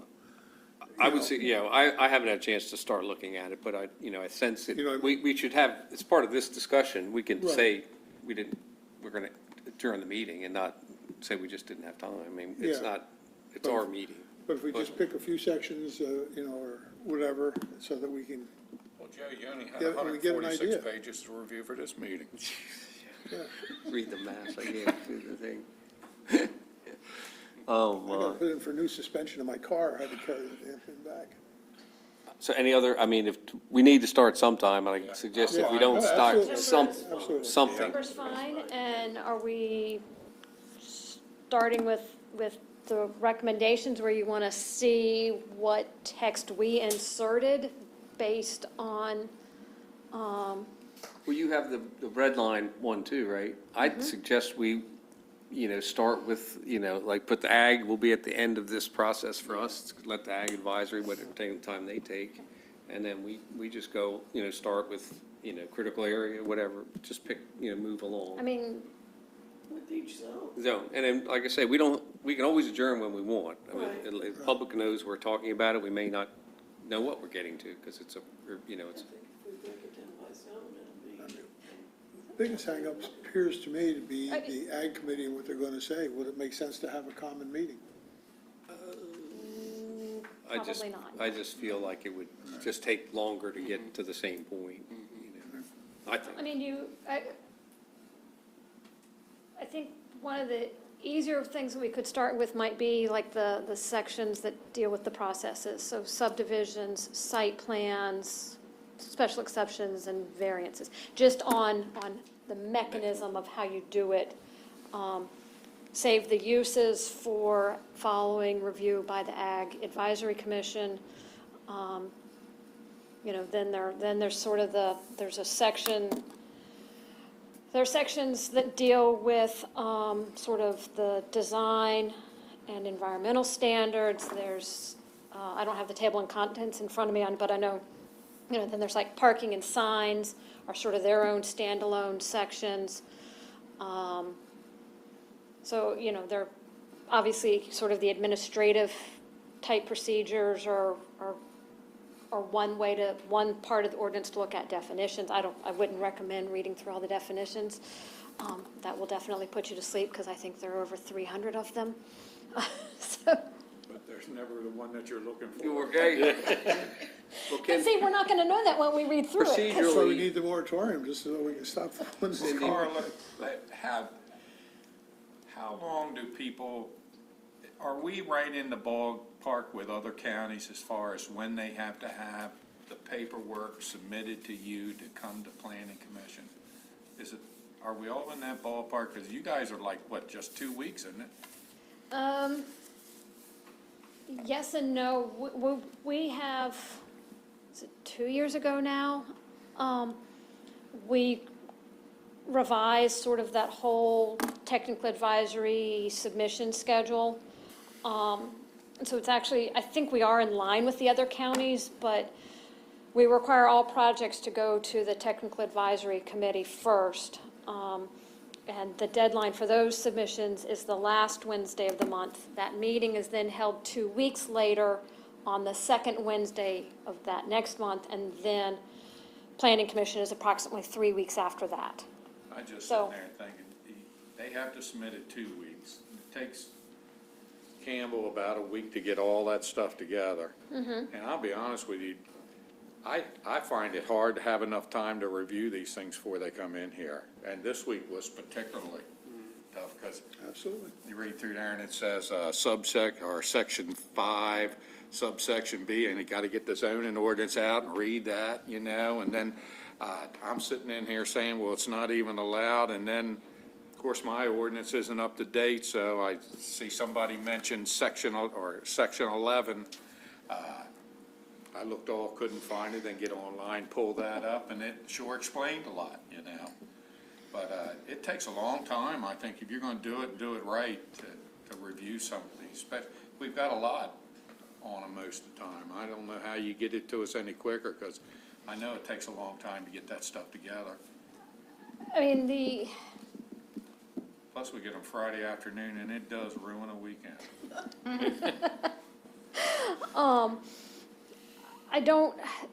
the only way to give you more time is to make it take longer. But they come in here and they're in a hurry, and then we don't see them again for 4 months. And we don't see a project built for a year.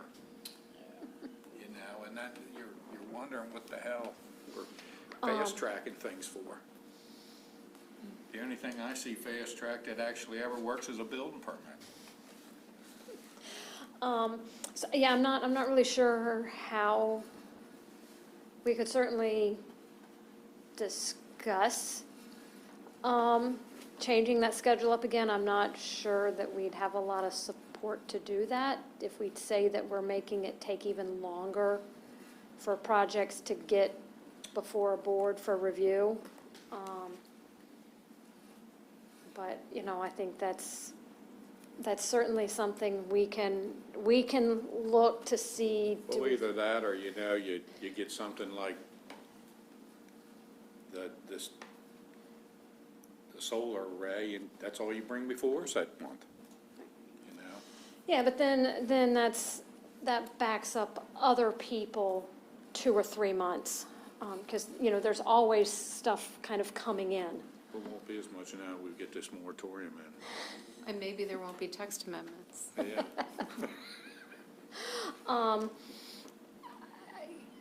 Let us, we'll talk to see if there's anything, can we shift everything back a week? That would mean, maybe to give, the packet has to be done 2 weeks prior to the meeting. Again, I'm just not. I don't need that long, but. I don't need one that long, but, you've lost it. Really, I don't look at it till Monday. Right, but I mean, it's, for us, it's kind of having that Friday, that works for us as staff, because. On vacation.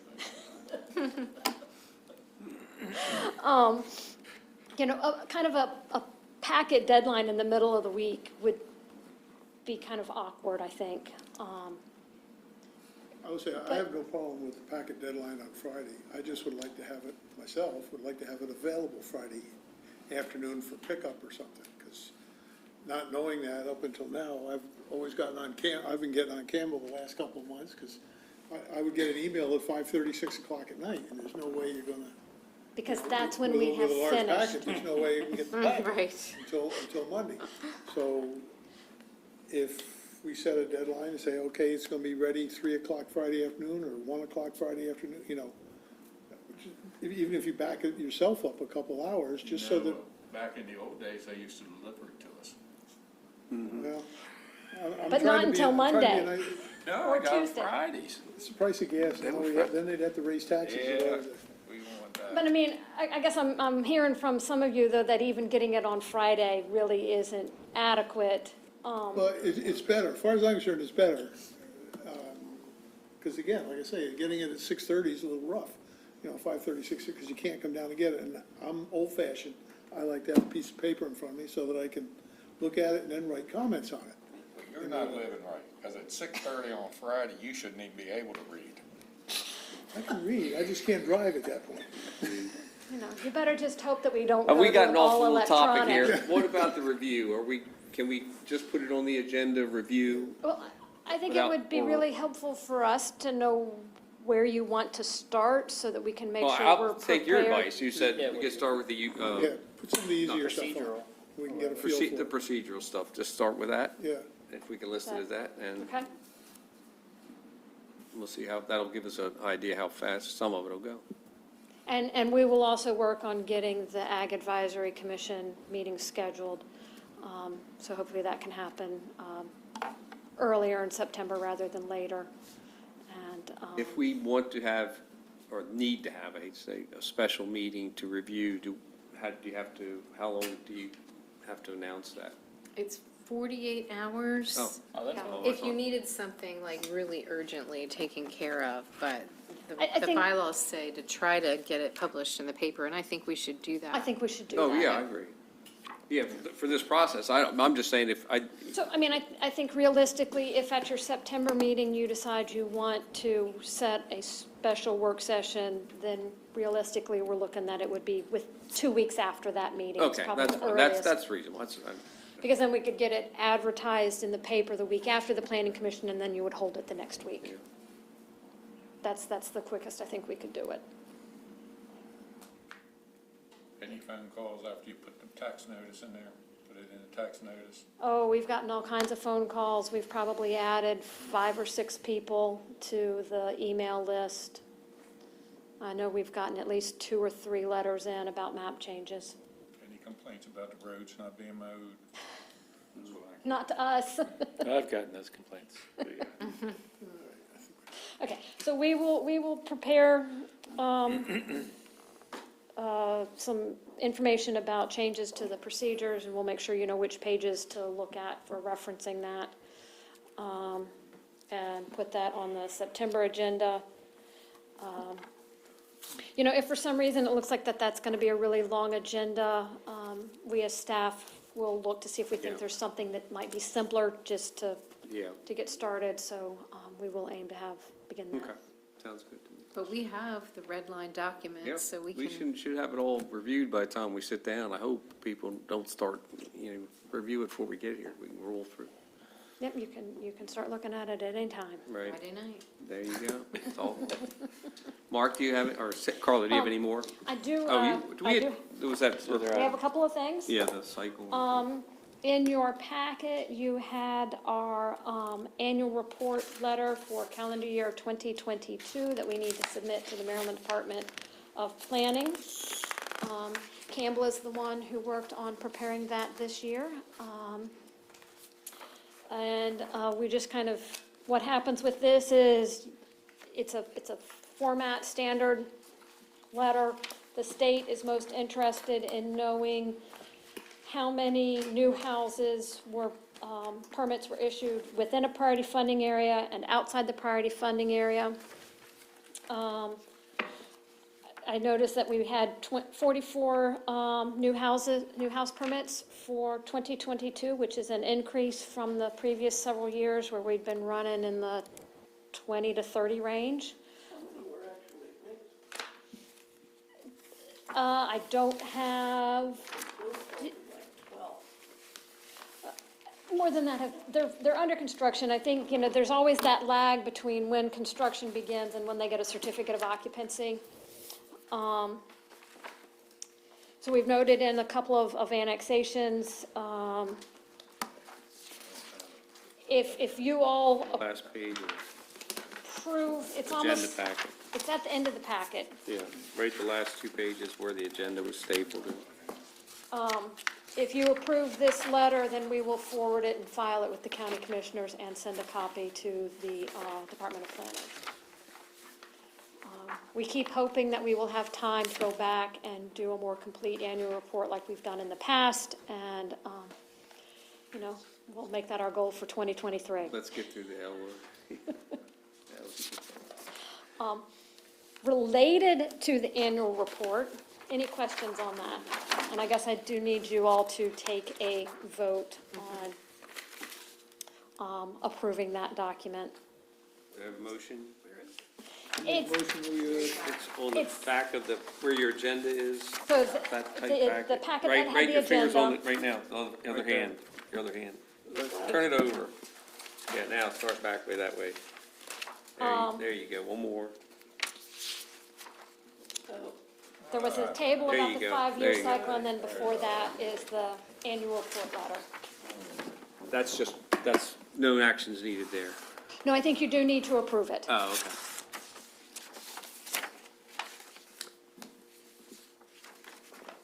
Wait till everyone reads it.